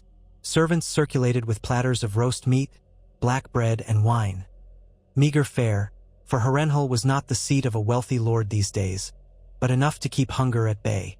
The delegates broke into smaller groups for private conversation, bargaining, and attempts at compromise. Davos found himself in a corner with Gendry, Edmure Tully, and a handful of others who seemed desperate to find a middle path. Edmure was wringing his hands. The Riverlands cannot afford another war. We've been the battleground for too many conflicts. If the Iron Throne marches north again, or if the North marches south to defend its borders, we'll suffer no matter what. Isn't there some arrangement of partial independence we can craft for the North that won't embolden everyone else to revolt? Gendry's jaw clenched. I've offered them that. Autonomy, but with a pledge of fealty in name, something akin to what Dorne had under the Targaryens. It wasn't enough. Davos spread his hands. My lord, the North's memories of betrayal run deep. Perhaps if we gave them not just a promise of autonomy, but an official document, recognized by the Great Council, guaranteeing the North's right to self-govern, to set its own taxes, laws, and so forth, might that be enough for them to bend the knee in name only? The lords of the North might accept that if the alternative is endless war. Gendry shook his head. Perhaps Sansa might agree, but Jon is adamant. And even if they did, how would that look to the Ironborn, to Dorne, to others who might take it as a precedent? Edmure sighed. At this point, I think the realm might stomach the North's unique arrangement. The rest of us are tired. If the Starks truly only want to be left alone, then they might not encourage others to follow their path. It's the Ironborn we have to worry about. They'll likely seize any chance to declare independence, raid the coasts, and so on. But if the Iron Throne can muster enough force to deter them once the conflict with the North is settled, perhaps that will keep the realm from further fracturing. The conversation drifted into quiet speculation about strategies to keep the Iron Islands in check, promises of trade or implicit threats from a revitalized royal fleet. Gendry rubbed his forehead, as though a headache throbbed behind his eyes. Davos felt a pang of sympathy. The boy he had once rode away from Dragonstone was now weighed down by the entire realm, and it was plain that it ate at him from within. Elsewhere in the hall, Arya Stark slipped through the clusters of assembled lords, her movements silent as a cat. She listened to scraps of conversation, gleaning the shifting alliances. She did not enjoy politics, but she knew how to gather information. Soon, she caught a snippet from a group of Stormlords muttering that Gendry ought to take the north by force if the Starks wouldn't see reason. Her mouth tightened. She had parted ways with Gendry on generally good terms, but hearing his supporters speak so casually about war stoked her anger. She drifted away before they could spot her eavesdropping. Arya's instincts told her that a single spark could ignite the entire hall, especially with so many armed men crowded into a cursed castle. Sansa, meanwhile, had joined Jon at one of the high-backed chairs near the dais. They sat side by side, speaking in low tones as a small group of northern lords clustered around them. Lady Mormont was gone now, dead in the great war against the dead, but others had taken up her fierce spirit. Lord Glover, who had once withheld support from Jon, now stood firmly behind the cause of northern independence. Lord Serwyn, the new Lord Umber, and a handful of smaller lords who had survived the war's all-war-determined expressions. Sansa felt the weight of it. She had asked for this independence. She believed in it, yet she could see how the realm might suffer if it fractured further. She whispered to Jon, "Is there truly no compromise that spares us more bloodshed? I'll not submit the North to the same entanglements as before, but if we can find some arrangement that satisfies enough lords, we could end this war now." Jon's dark eyes flickered to her. Gendry wants the name of king over the North, and the right to intervene if he deems it necessary. It may look good on paper, but eventually another crisis will arise, and we'll be forced to kneel to a southern decree. You know how it goes. Once you open that door, it's never truly closed. "I do," Sansa murmured, "but the people are tired of sending their sons and daughters to war. They just want to tend their fields, gather enough harvest for winter, and care for their families. If we can promise peace, how many of them will truly care about a symbolic pledge to some southern crown?" Jon exhaled. "Maybe not many, but we remember what happened to Father. He believed in the rightful King Robert and bent the knee. That didn't save him when King Robert died and the Lannisters took power." A hush drew them both out of their conversation. A steward had approached the dais, clearing his throat to announce that a general session of debate would resume momentarily. Lords began drifting back to the seating arrangement in front of the dais, where Gendry's seat, a high-backed chair carved with old Harrenhal motifs, stood next to a large but less ornate seat presumably meant for Jon or whichever northern representative wished to speak. The shadows climbed the towering walls, dancing in torchlight, as night sank deeper around the castle. When everyone had settled again, Davos Seaworth took it upon himself to stand near the front, acting as an informal moderator. He cleared his throat, glancing from Gendry to Jon. "My lords, ladies, we've heard arguments from many sides. We all understand the stakes. The question is how we proceed. Does anyone have a fresh proposal that might move us forward?" Silence settled, heavy as stone. Then, to the surprise of many, Arya Stark stepped forward. She walked with measured steps to the open space between the dais and the rows of seated lords, ignoring the quizzical looks from both northern men and southern lords. She stood with her hands clasped behind her back, gazing steadily at the king on the Iron Throne. "I remember when King Gendry was just Gendry," Arya said, her voice projecting clearly in the hush. "I remember him fighting at Winterfell against the dead, forging weapons from dragonglass, risking his life. He was a friend, though I never was very good at making those. Now he wears a crown. I'm sure he never asked for it, but here we are." She let her gaze sweep across the hall. "I also remember what it was like to be a prisoner in King's Landing in Harrenhal in the Twins, and how southern crowns dealt with the North. But I also know how much we've all lost." Arya paused, letting her words sink in. "You speak of unity, Gendry, and I believe you want it for the right reasons. Jon and Sansa speak of independence, and I believe in that too. We can argue about how many signatures or seals we put on a paper, or how many times we call you Your Grace in front of the court. But in the end, it all comes down to trust. The North doesn't trust the South. The South doesn't trust the North not to break away fully and cause a chain of rebellions. So we're stuck in a vicious cycle. She stepped forward another pace. So here's a thought. You want to keep the realm intact.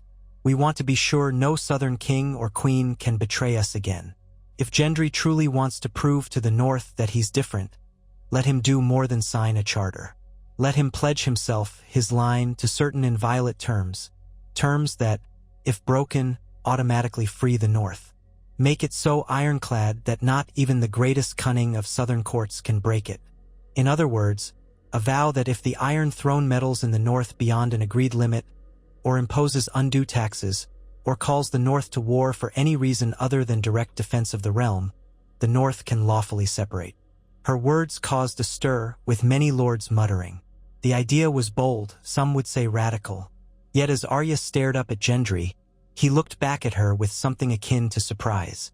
She continued, "If you truly only want the North to remain part of the realm for unity's sake, not to exploit us or drag us into endless Southern politics, then why not pledge that any intrusion beyond that will forfeit the North's fealty?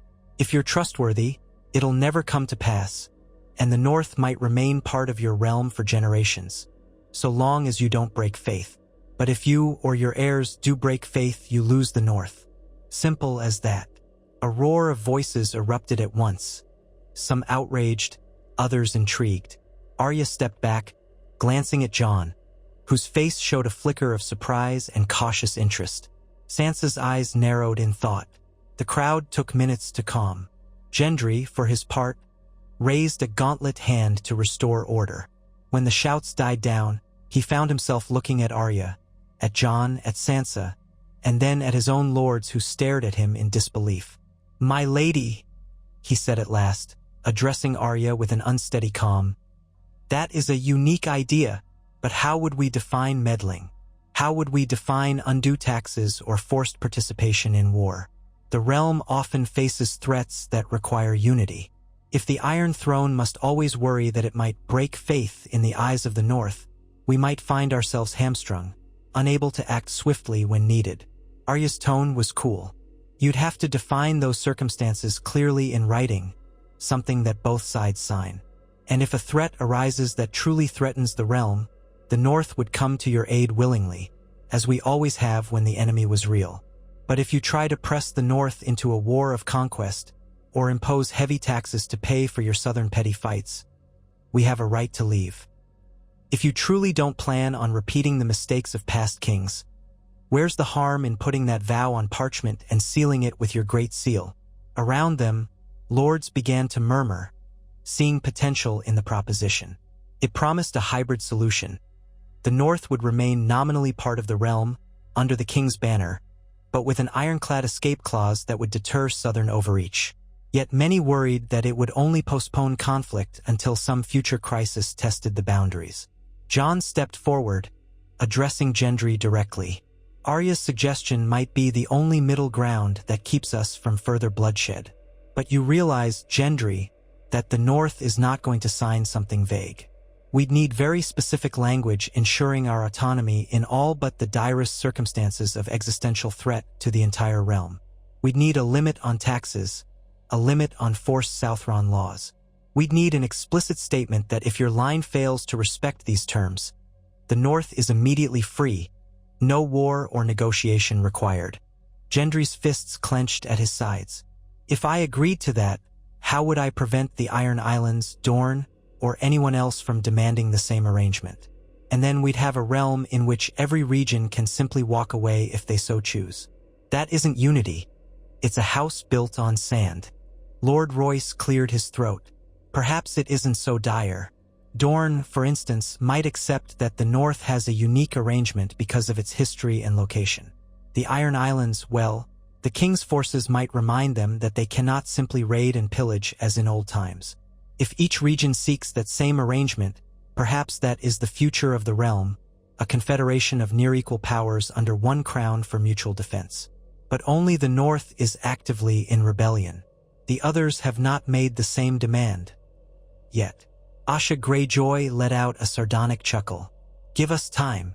Murmurs of disapproval rippled through the Southern lords. Gendry closed his eyes for a moment, fighting the weight of the decision. He could sense the tide in the hall. Many lords dreaded more war, but they also dreaded the realm unspooling into separate kingdoms. Arya's proposition, an official vow guaranteeing the North's right to depart if the Iron Throne overstepped, was the first idea that might hold enough promise to quell immediate hostilities. But it would come with a severe blow to the concept of an absolute monarchy. A voice rose from the Westerlands delegation, a newly titled Lord Brax, who had benefited from the Lannisters' fall. What if, in the interest of preserving the central authority of the Iron Throne, we limit such a vow to the North alone? Dorne and the Iron Islands might protest, but they've not marched in open rebellion. We can insist this arrangement is a special exception to avoid the continuation of a ruinous war. That way, the rest of us remain under the standard fealty, and the threat of full fracturing is lessened. More debate ensued. Some lords from the Stormlands felt it was too great a concession. They worried that King Gendry would seem weak if he granted the North such special status. Others, like Edmure Tully, latched onto this idea as a potential lifesaver. A battered realm could ill afford a prolonged conflict. If giving the North an exceptional set of guarantees was the only route to peace, perhaps it was worth it. Jon and Sansa exchanged a long look. He leaned close to speak in hushed tones. This is more than we ever expected them to offer, truly. But is it enough? Do we trust them not to twist the wording to trap us later? Sansa's eyes flickered around the hall, scanning the tense faces. The rest of the realm is pushing for peace. If we demand too much more, they might turn on us all at once. And the North, I believe we could accept something along these lines, as long as the vow is ironclad enough that no future king can reinterpret it. That was what Arya was suggesting. But how do we ensure the vow is truly unbreakable? She turned to Davos, who stood nearby. Ser Davos, how can we trust the South to keep such a vow? Writing can be changed, seals can be forged. We've all seen it done. Davos bowed his head.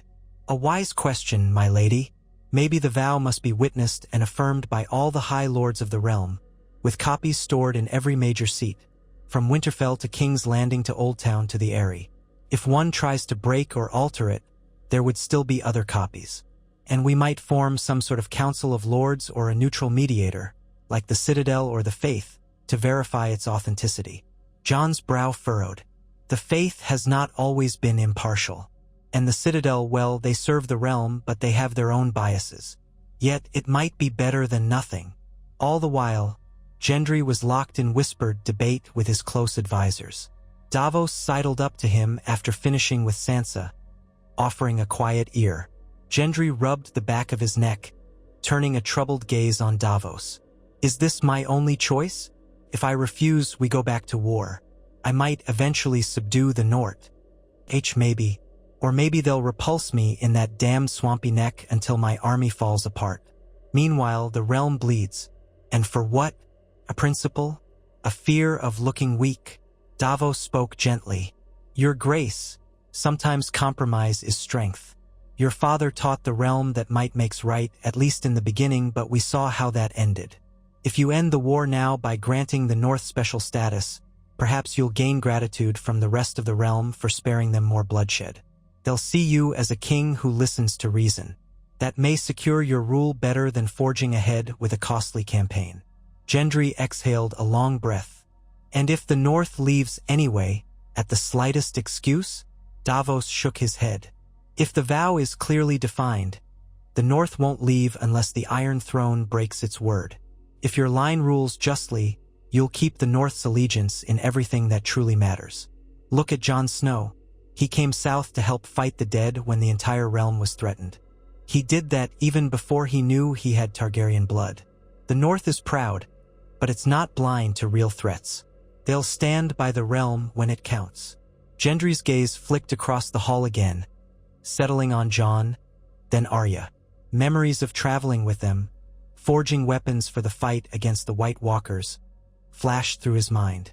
They had once been allies, perhaps even friends. Now they were enemies by circumstance, not by choice. Slowly he nodded. Ser Davos, fetch the scribes. Let's see if we can craft a vow that satisfies both sides. Word spread quickly through the hall that the king was willing to negotiate a new, unprecedented treaty guaranteeing the North's conditional membership in the realm. The reaction was a mix of relief, astonishment, and grumbling. Some storm lords whispered that Gendry had been ensnared by his old friendships with the Starks. Others sighed with relief that the war might finally end. Jon Snow allowed himself a faint flicker of hope, while Sansa kept her composure but felt her heart flutter at the possibility that the men of the North would no longer have to die in muddy fields. Arya stood off to the side, arms crossed, watching as a flurry of scribes and stewards began setting up writing desks, inkwells, and parchment near the dais. Lords jockeyed for position, wanting to be part of the negotiations that would shape the future of the realm. The hall buzzed like a hive of bees. For the next hour, the sound of raised voices, the scratch of quills, and the rustle of parchment filled the air as the seeds of a formal agreement took shape. Gendry himself presided over the drafting, with Davos on one side and a maester from the Citadel on the other. Jon and Sansa stood across from him, flanked by northern lords, each carefully monitoring the language. The proposed text laid out that the North was part of the Seven Kingdoms under King Gendry Baratheon, recognizing him as their liege, in name and right. But it also provided that the North retained full autonomy over its laws, taxes, and internal governance, and would only be required to join royal armies in the event of a threat to the entire realm, as judged by a special assembly of lords from multiple regions. Any war of expansion, conquest, or petty feuds in the south would not oblige the North to send troops unless they chose to. Moreover, if the Iron Throne violated these terms by imposing additional demands on the North, or by interfering in the North's self-rule, the North would be justly freed from any obligation of fealty, with the king's vow rendered void. The language was complicated, referencing old legal precedents from the time of Aegon the Conqueror, and new precedents established by this great council. Each phrase sparked debate. How exactly would they define a threat to the entire realm? Who would decide if a king had broken the vow? In the end, they settled on requiring that a majority of the great lords of Westeros, and the Lord or Lady of Winterfell, agree that an overstep or meddling had occurred. If that threshold was reached, the vow would be dissolved. A boisterous argument arose around that clause. Some southern lords wanted a purely southern body to decide if the king had overstepped. The northerners insisted that the North alone should decide if they'd been wronged. Eventually, they arrived at a middle ground: 3 lords from the south, chosen by the King's Council, and 3 lords from the north, chosen by the Lord or Lady of Winterfell, would convene with a 7th neutral party, perhaps the current Lord Commander of the Night's Watch, or a maester from the Citadel, or even a septon recognized by both sides. That panel would judge if the vow had been broken. A messy compromise, but no other arrangement satisfied both camps. All the while, Gendry wrestled with his doubts. Every line that chipped away at the absolute authority of the Iron Throne felt like a small surrender to him. But each time, he reminded himself that forging a lasting peace was worth more than a hollow claim of absolute kingship. If the North thrived under this agreement, perhaps future generations would see that unity did not require oppression. For Jon, the entire process felt both surreal and draining. He was no lord of contracts and parchments, but he saw the sincerity in Gendry's eyes as they negotiated. More than once, they locked gazes across the writing desk, acknowledging that they were forging a bond neither had ever expected. By late in the evening, the rough draft of the vow was complete. The maester read it aloud to the gathered hall, his voice echoing. Let all men present witness the vow of Gendry Baratheon, King of the Undulls, the Rhoynar, and the First Men to the North. The North shall remain part of the realm and owe fealty to the Iron Throne, but it shall govern itself in all matters of law, taxation, trade, and tradition, and shall provide soldiers to royal armies only upon the agreement of both the Crown and the Lord or Lady of Winterfell, and only in times of grave peril to the entirety of the 7 kingdoms. Should the Crown impose demands upon the North in contradiction of these terms, or should it attempt to meddle in northern governance, the North may lawfully declare itself free of this vow. The truth of any alleged breach shall be judged by a council of 7, 3 chosen by the Crown, 3 chosen by Winterfell, and a 7th from a neutral and honorable body, to be agreed upon by both sides at the time. In swearing this vow, King Gendry Baratheon and his heirs in perpetuity do pledge their sacred honor to uphold it. Should they forsake it, let them be forsworn in the eyes of gods and men." A hush followed the reading, punctuated by the distant drip of water through Harrenhal's broken ceiling. Jon looked at Sansa, who nodded. Neither was fully satisfied, but it was the best they had seen yet. Gendry's expression was stoic, but when the maester asked if he consented to sign, he gave a single, firm nod. Before they could finalize it, a clamor arose near the entrance.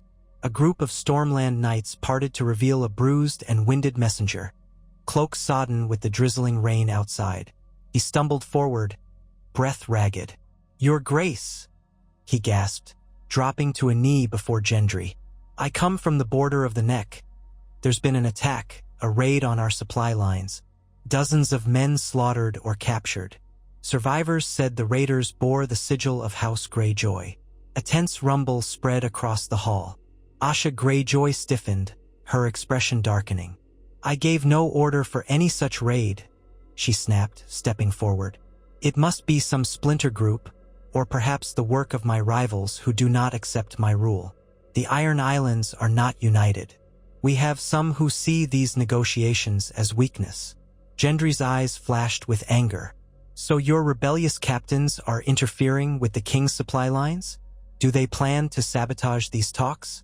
Or is it simply an opportunistic raid while my forces are away from the southern coasts?" Asha bristled. "They don't speak for me. I offered to stand by and see how these negotiations ended, not hamper them. But the Ironborn have never been easy to control. They sense the realm in flux, and some might be trying to incite chaos. This fresh crisis threatened to derail the fragile peace they were crafting." Northern lords muttered that they knew the Ironborn would cause trouble as soon as any sign of division appeared. Southern lords demanded retribution, looking to Gendry. A few cynics in the corners whispered that this raid might be a false flag by some Stormland or Crownland lords who wanted to sabotage the entire compromise and push for a total subjugation of the North. The swirl of accusations and theories frothed over in raised voices. Jon and Sansa exchanged a worried look, sensing how quickly the situation could unravel. Gendry forced himself to remain calm, resting his hand on the table bearing the half-written vow. "We are on the cusp of an agreement," he said in a resonant voice that carried over the din. "We will not let a raid, by Ironborn rebels or anyone else, pull us back into war. These negotiations will conclude, and once we have peace with the North, we can address this threat together." "That depends on whether the North chooses to address it at all," came a sarcastic rejoinder from one of Gendry's more hawkish supporters. "After all, if the North has autonomy, they may ignore the Ironborn threat unless it suits them." Jon snapped. "The North has no love for Ironborn raiders either. We've fought them off our shores many times. But we will not be strong-armed into a southern war unless it threatens our lands directly or the realm as a whole. If these raids continue to disrupt the mainland, perhaps that is a threat to all, in which case we might stand with the crown, but only under the terms we are finalizing right now." He tapped a finger on the vow. Gendry breathed out slowly, acknowledging that, ironically, the best solution to these new raids lay in finishing the treaty rather than letting them sabotage it. If he secured the North as an ally, even a partially independent one, he could then turn the Iron Throne's attention to punishing Ironborn rebels. "Very well," Gendry said. "We sign tonight. On the morrow, we send riders to investigate the raiders, and if necessary, we form a joint force to root them out. Does that accord with the North stance?" Jon's expression was measured. "We'll investigate first, verify the extent of the raids. If it's proven that the Iron Islands have turned rogue in open defiance of your rule, and they threaten the North or the realm as a whole, we'll consider an alliance of arms. But let's finalize the vow so there can be no question that we act of our own free will, not because we are forced by the Iron Throne." That last statement made some southern lords bristle, but Gendry nodded. "Agreed." The scribes hastily moved to finish the final lines, each stroke of ink representing a potential turning point for the realm. A hush spread again as Gendry took the quill, dipped it in ink, and signed at the bottom of the parchment. The scratch of the quill echoed in the cavernous hall. After the king's signature, Davos handed the quill to Jon, who paused, exchanging a glance with Sansa. She gave a short nod. Jon bent to sign his name, though he had no formal title to attach. He simply wrote Jon Snow on behalf of the North.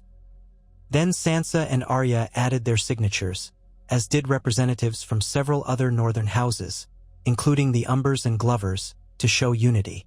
On the crown side, Davos added his signature as the king's hand, an unspoken role he had essentially filled, and a handful of Stormlords and Crownland Lords signed as witnesses.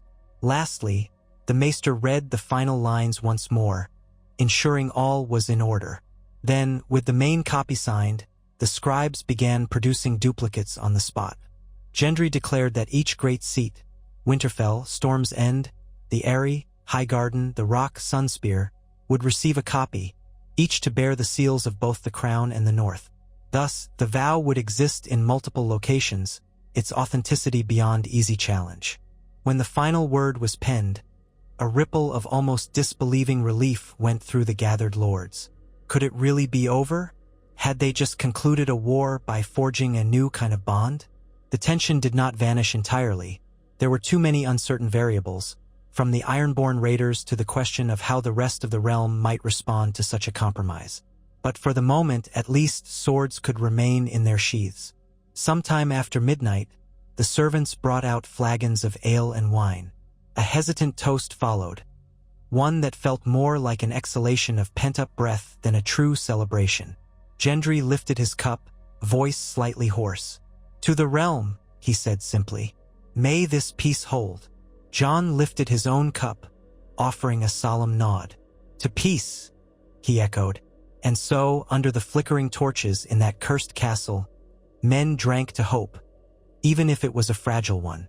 At dawn, a chilly rain pelted the walls of Harrenhal, dribbling through cracks and forming puddles in the courtyard. Despite the gloom, the mood among most of the delegates was markedly lighter than when they had arrived. Gendry's men began packing up their tents and wagons, while northern soldiers readied themselves for the journey back to Winterfell. Formalities were exchanged in the Great Hall, where Gendry, Jon, and the major lords from each side announced the official end of hostilities. Ravens had already been dispatched to armies stationed in the Neck, carrying news that a treaty had been signed and that both forces would stand down. Gendry sought out Jon in one of the lesser courtyards before departing. Jon was with Ghost, running a hand through the direwolf's thick fur. When Gendry approached, they regarded each other in a quiet moment of understanding. The freshly minted vow hung between them, both an achievement and a symbol of the tension that lingered. Jon spoke first, his voice carrying easily through the patter of rain on stone. "I'm glad we could avoid more bloodshed. Too many men have died on both sides." Gendry nodded. "I never wanted to fight you, or the North, but I had to do what I thought was right for the realm." "I know," Jon said. "And maybe, in time, this arrangement will prove beneficial to both of us. The North will stand by you if a true threat comes that endangers all." "I meant that not just as a clause in a contract, but as a promise among allies." A faint smile creased Gendry's lips. "I appreciate that. If the Ironborn raiders are truly stirring up trouble, perhaps we can show the realm that this vow leads to cooperation, not more division." Jon's gaze shifted away, eyes dark with the memory of countless battles. "I hope so. For now, the North needs time to rebuild. We've lost too much. If your men need assistance patrolling certain seas or coastlines, send a raven. The North will answer if we agree it's a threat to our shores as well. Otherwise, we need some years of quiet." Gendry nodded again. His heart felt unexpectedly heavy, as if a friend were slipping away. Once, in another life, they might have ridden side by side without this gulf of politics between them. "Take care of yourself, Jon." "And you," Jon replied. "You look like you haven't slept well in months." At that, Gendry let out a weary laugh. "True enough.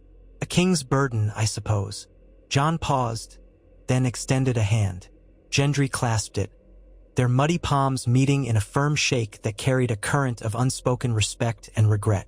Then they parted, each returning to his own retinue, preparing for the road ahead. Rain hissed against the broken towers as Harrenhal's gates opened, letting the newly minted peace flow out into the realm. For the next several weeks, messages flew back and forth between King's Landing and Winterfell. Word spread rapidly. The North was now part of the realm in name, but with an unprecedented vow guaranteeing near-total autonomy. Reactions varied. In some parts of the realm, small folk breathed sighs of relief. No more armies marching through their fields, no more pillaging. Merchants cheered the reopening of trade routes. Others muttered that the king on the Iron Throne had been weakened or that the North had manipulated the realm to get special treatment. In the Iron Islands, talk of independence flared anew. Asha Greyjoy worked to quell rebellious captains, insisting they wait to see how the crown responded to the raids. Dorne, too, murmured about the potential for a similar arrangement should they ever need it. Back in the Stormlands, Gendry retreated to Storm's End for a few days, seeking a respite from King's Landing's intrigues. The ancient fortress, perched on a cliff overlooking the sea, had been the seat of House Baratheon for centuries. With so many recent upheavals, it felt strange to Gendry that he stood here now as king, yet a king who had just signed away the right to force his will on the North. He walked the battlements at dawn, staring out at the storm-lashed waves, remembering days when he was a boy in Flea Bottom, not even sure who his father was, forging steel for pennies. Now he wore the antlered crown, though at the moment he'd taken it off and left it in his solar, trying to ease the perpetual ache in his temples. Davos found him there, stepping onto the wind-buffeted parapet with a nod of greeting. "Your Grace." "Davos," Gendry said, turning slightly. "You've known these walls longer than I have. Do they feel like home to you?" The older man shrugged, wrapping his cloak tighter. "Storm's End always felt too grand for the likes of me. But I stood on these battlements when Stannis held it, and I've come to respect the place. It's strong. Never fallen to siege, they say." Gendry braced his hands on the damp stone. "We'll need strength if we're to hold the realm together after that treaty. You've seen the letters. Some lords are furious that I granted the North such concessions." Davos nodded. But there are just as many who are relieved to have peace. And you have saved countless lives. That counts for something." A brief pause lingered, filled by the crashing of waves below. Gendry exhaled. "I keep wondering if I've made the right call. My father was a conqueror once, smashing the Targaryens. I was legitimized by Daenerys Targaryen, then I ended up on the throne after her death, though it wasn't official for a while. It just happened when the lords in King's Landing rallied around my name. Now I've essentially allowed the North to remain free unless they choose otherwise. That's a far cry from the absolute monarchy that once existed." Davos's face softened with sympathy. Robert Baratheon had the luxury of overthrowing a hated dynasty. You're trying to unify a war-torn realm that's lost faith in crowns. Times change. Being king doesn't mean following in your father's footsteps. It means doing what's best for your people in the present. If a single vow can prevent thousands from dying, that seems worth the cost. Gendry gave a slow nod, letting the words sink in. "You always know how to put things in perspective, Davos." Then, turning back to the horizon, he added quietly, "I suppose I should return to King's Landing soon. There's a realm to manage and we have to deal with the Ironborn raids. I'll need to coordinate with the North, send out scouts, or even muster a fleet." "I'll summon the men," Davos replied. "You'll have your banners. As for the North, if we truly want their help, we'll need to abide by that new arrangement. That means asking, not ordering." A ghost of a smile touched Gendry's lips. "Asking Jon or Sansa to dispatch soldiers. Yes, I can imagine Sansa's reaction if I tried to command her. She'd never let me forget that piece of parchment we signed." "Better that than more war," Davos said. "And maybe they'll help. The Ironborn raids threaten White Harbor and the Neck as well. If you frame it as a mutual threat." Before he could finish, a page scurried across the battlements, breath pluming in the chill sea air. "Your Grace, there's a letter from King's Landing. Urgent." Gendry accepted the rolled parchment, broke the seal, and scanned the contents. His expression tightened. "It seems a group of Ironborn raiders has attacked ships near King's Landing's harbor, burned a few fishing vessels. The city is in uproar. wondering if a larger assault is planned. Davos grimaced. They're growing bold. Or desperate. We'll sail for King's Landing, Gendry decided, folding the parchment with a decisive snap. Have the royal fleet mobilize. If the Ironborn mean to raid the Crownlands, we can't hesitate. That same day, ravens flew north, informing the Starks of these developments. Sansa read the letter in Winterfell's great solar, her lips pressing into a line. She turned to Jon, who stood near the hearth, warming his hands against the lingering chill. The Ironborn are attacking south of the Neck now. Gendry wants to coordinate efforts. He calls it a threat to the realm as a whole. Jon considered the news. It might be. If they're striking near the capital, they could disrupt trade throughout the Narrow Sea. They might even block or raid ships headed to White Harbor eventually, or Harrion's ports. Sansa drummed her fingers on the table, thinking aloud. Under the vow, we're not obligated to join unless we deem it a threat to our lands or the entire realm. Is it that yet, or simply a Crownlands matter? Jon frowned. If the raid spread, it could affect us eventually, and letting Gendry's realm burn might only encourage further Ironborn aggression later. War in the south can lead to war in the north eventually. Sansa nodded slowly. I agree. Perhaps it's in our interest to send some naval support from White Harbor. Show the realm that this arrangement can foster cooperation, not more division. But we must carefully define our involvement. We'll not bleed ourselves dry, but we can help protect trade routes we also rely on. Jon gave a faint smile. That's quite cunning, sister. Sansa raised an eyebrow. Learning from experience. We commit enough to show good faith and protect our own interests. But we don't throw our full strength into a southern conflict unless we must. After all, that's the arrangement we signed. Within days, northern galleys began preparations at White Harbor, and a small contingent of northern troops volunteered to join Crown forces in a coastal campaign if needed. Letters flew back and forth, coordinating strategy between Storm's End, King's Landing, and Winterfell. The realm found itself in a new dynamic. The North was not commanded, but invited to participate in dealing with a realm-wide threat, and they accepted in measured steps. Thus began a new chapter in the uneasy peace. The Ironborn raids continued sporadically, led by splinter factions that refused to acknowledge Asha Greyjoy. Some were rumored to follow Euron Greyjoy's surviving kin, though the truth was hard to pin down. The Crown and the North worked together in a tentative alliance to patrol key shipping lanes. A few battles flared along the coasts.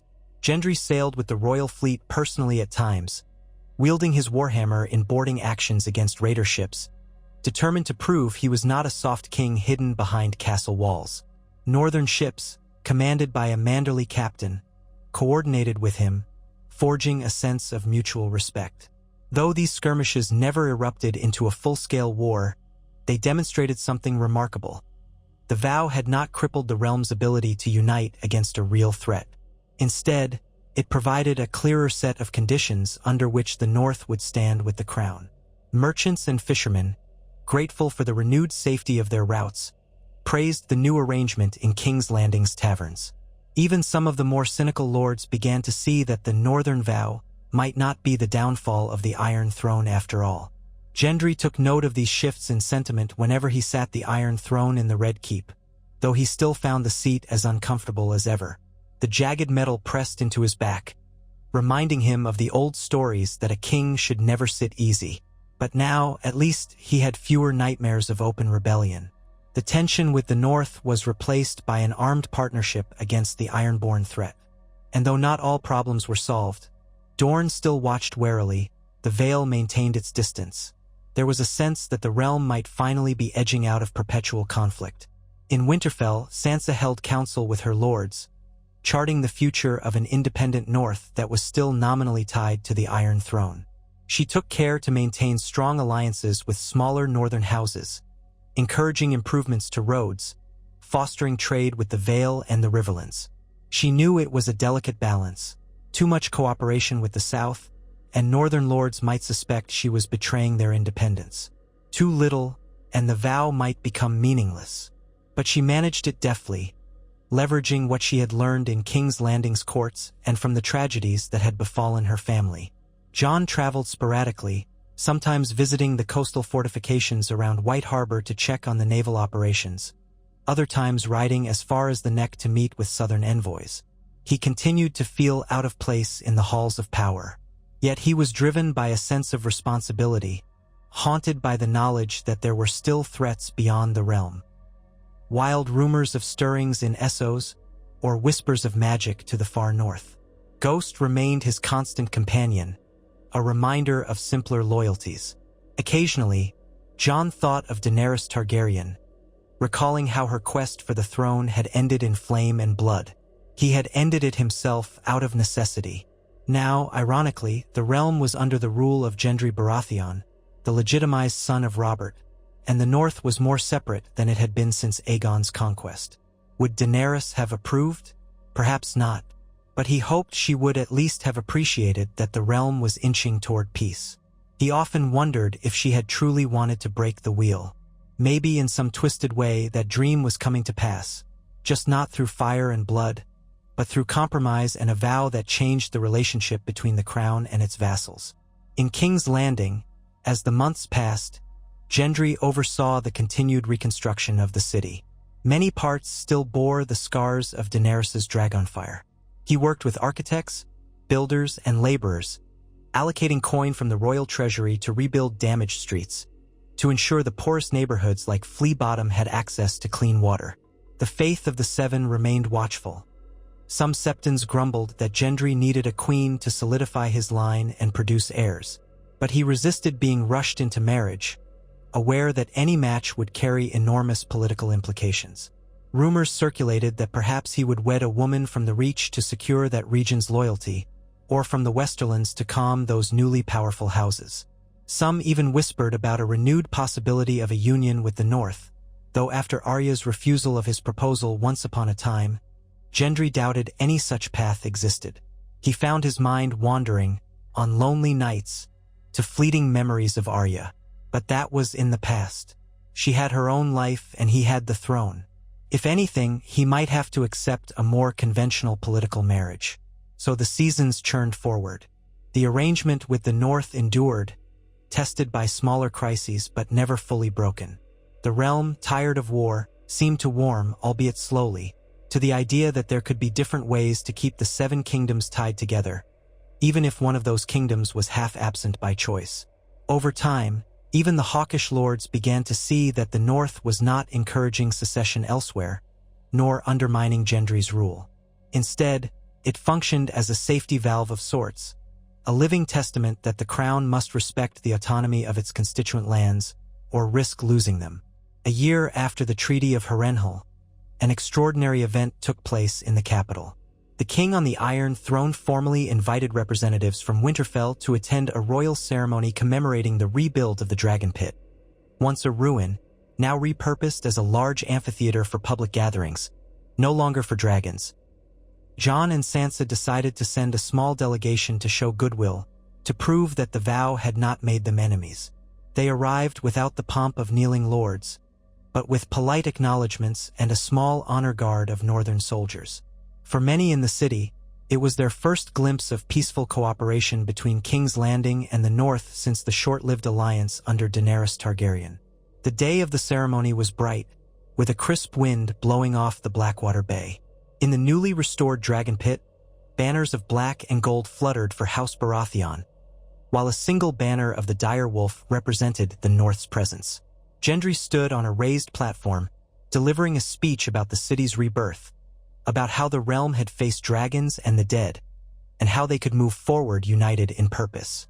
Jon stood off to one side, arms folded, listening with a faint sense of déjà vu for times he had heard speeches about unity. Sansa mingled with southern lords, graciously exchanging courtesies, no longer the frightened girl who once tread these streets in fear. After the ceremony, a modest feast was held in what remained of the old Targaryen stronghold.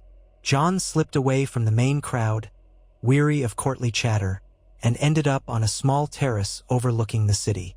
King's Landing still bore scorched marks on rooftops, a testament to the devastation wrought by Daenerys' dragons, but fresh construction hinted at progress. To Jon, the city felt both haunted and hopeful, like a scab over a deep wound. Footsteps behind him made him turn.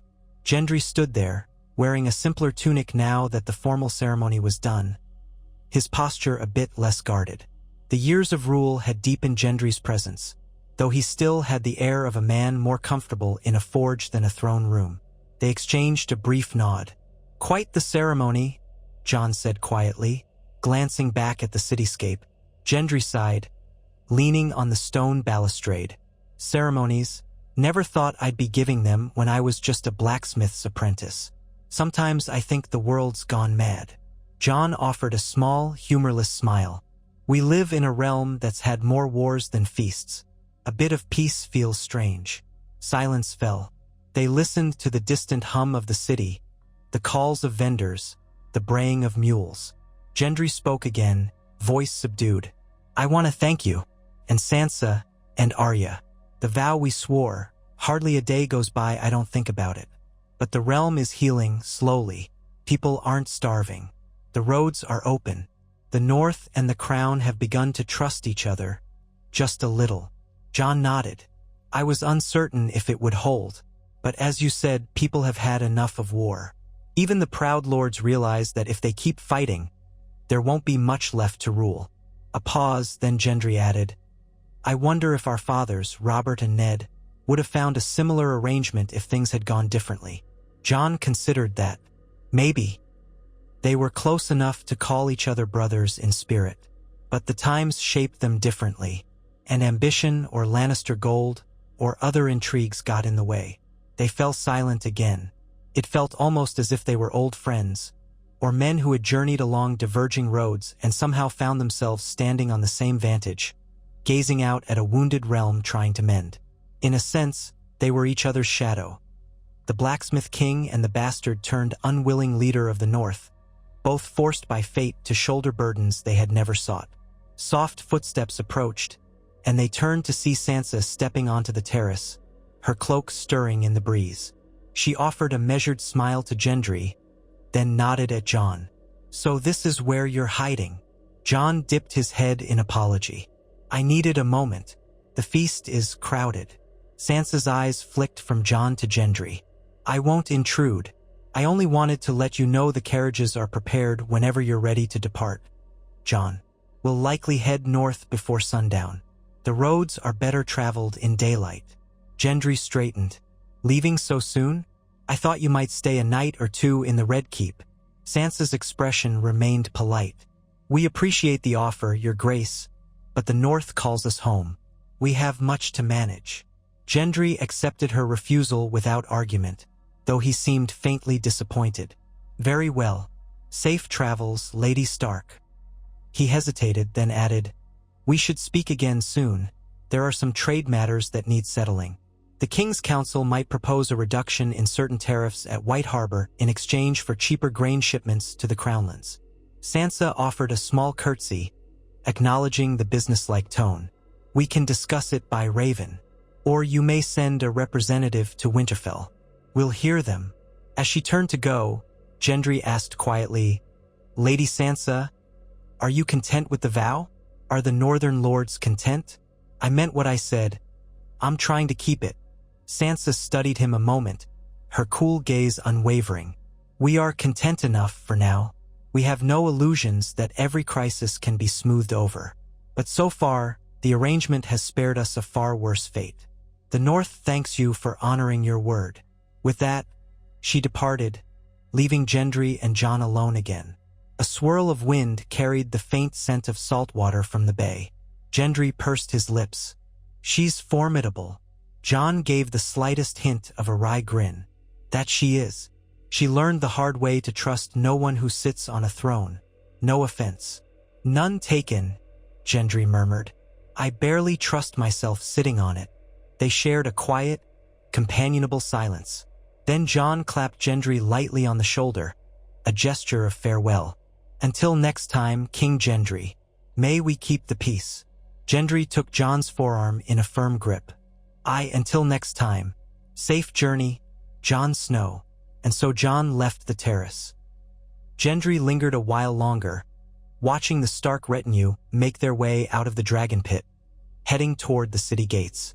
The banners of the dire wolf rippled, then vanished around a bend. A curious sense of relief and loneliness touched him. The vow remained intact, for now. The realm was not entirely whole, nor was it fully broken. It existed in a new state, shaped by compromise, sealed by blood and ink. In the months that followed, the realm settled further. The Ironborn raids dwindled as Asha and Gendry coordinated a final campaign to stamp out the rebel captains. In the Westerlands, minor lords bickered over newly claimed lands, but none rose against the crown. Dorne maintained its distance, content to see how the new order played out without committing to break away themselves. The Vale, under Lord Royce, kept watch from the Eyrie, sometimes sending messages of mild support to Gendry's reign, especially after seeing that the northern arrangement did not precipitate further chaos. Merchants began calling this the Long Regrowth, a period in which farmland recovered from war, new roads and bridges were built, and trade expanded. Small folk in the Crownlands rebuilt burned villages, saw the fruits of Gendry's investment in infrastructure, and slowly, ever so slowly, their memories of Dragonfire and war receded. Bards began composing cautious ballads about a blacksmith king who hammered out a new peace with the North. The small council in King's Landing saw new members, as Gendry sought men and women of talent rather than birthright. Some old families grumbled that the king did not respect noble traditions. But the realm needed stability more than it needed old titles. In Winterfell, Sansa's leadership flourished. She introduced reforms that modernized certain aspects of the castle's administration, improved the harvest storages for winter, and laid the groundwork for better trade with the South, on northern terms. Jon remained her advisor, stepping back from formal titles, content to serve as a roving envoy when needed. Arya came and went, sometimes exploring distant corners of Westeros, but always returning to see her family. When the snows began to fall in earnest, they gathered in the Great Hall, remembering their lost kin and marveling that Winterfell stood strong despite all it had endured. Occasionally, an argument would flare about the vow. A southern lord would question the arrangement. A northern lord would suspect Gendry of meddling. But each time, cooler heads invoked the written promise. Copies of the vow, kept in multiple seats, were produced, reading the same words that guaranteed the North's autonomy and set the conditions under which they would remain allied to the crown. The realm, by and large, accepted this new reality. Years slipped by in relative calm, an anomaly in a land used to constant turmoil. Children who had been babes in arms during the war grew up in a Westeros that knew at least a semblance of peace. Gendry found that forging a kingdom without fear or oppression was infinitely harder than swinging a warhammer on the battlefield. But with Davos's counsel and the grudging acceptance of the lords, he managed. The taxes he imposed were fairer than in Robert's or Joffrey's time, and though the crown was never as wealthy as under the Lannisters, it was stable enough. Jon aged into a quiet presence in the north, sometimes venturing beyond the wall to ensure the wildlings were still at peace, sometimes exchanging ravens with Gendry about joint matters. Sansa remained unmarried for quite some time, focusing on governance and the well-being of her people. Rumors circulated about potential suitors, but she did not rush. The memory of forced betrothals and manipulative marriages never left her. She would marry only if it suited her and the North's needs. Arya never wed, content to roam free and stand by her siblings when needed. Eventually, Gendry faced the question of succession. Under pressure from the nobles, he agreed to wed a woman from a minor but respected family in the Crownlands, forging a new house Baratheon line. Though there was no great love in the match, it was not wholly unhappy. They had children who grew up in a realm that recognized them as princes and princesses, but always with the understanding that the North was not theirs to command, only to invite or negotiate with. The vow shaped how they were educated, and in time it became part of the realm's fabric. The young heirs learned that the crown's power was not absolute. They read the vow in their lessons, memorizing the conditions. Some tutors warned that it weakened their monarchy, but others insisted it was a sign of wisdom and humility. So it was that Gendry Baratheon's reign became known, in later songs and histories, as the Reconciliation, an era in which the crown acknowledged the North's rights, forging a careful piece that defied the old assumption that all must kneel without question. Generations debated whether it was truly wise or merely postponed the next great clash. But those who lived through it knew that, for once, fathers and sons, mothers and daughters, did not have to bury their kin in mass graves. Farms remained unburned. Castles were not torn apart by siege. And a realm weary of constant struggle took slow, halting steps toward unity, not by fear, but by choice. On a brisk winter day, many years after the vow was first signed, Gendry found himself returning to the quiet of the Red Keep's armory. The capital had expanded somewhat, rebuilt neighborhoods brimming with life. The forging fires in the armory glowed bright against the gloom of late afternoon.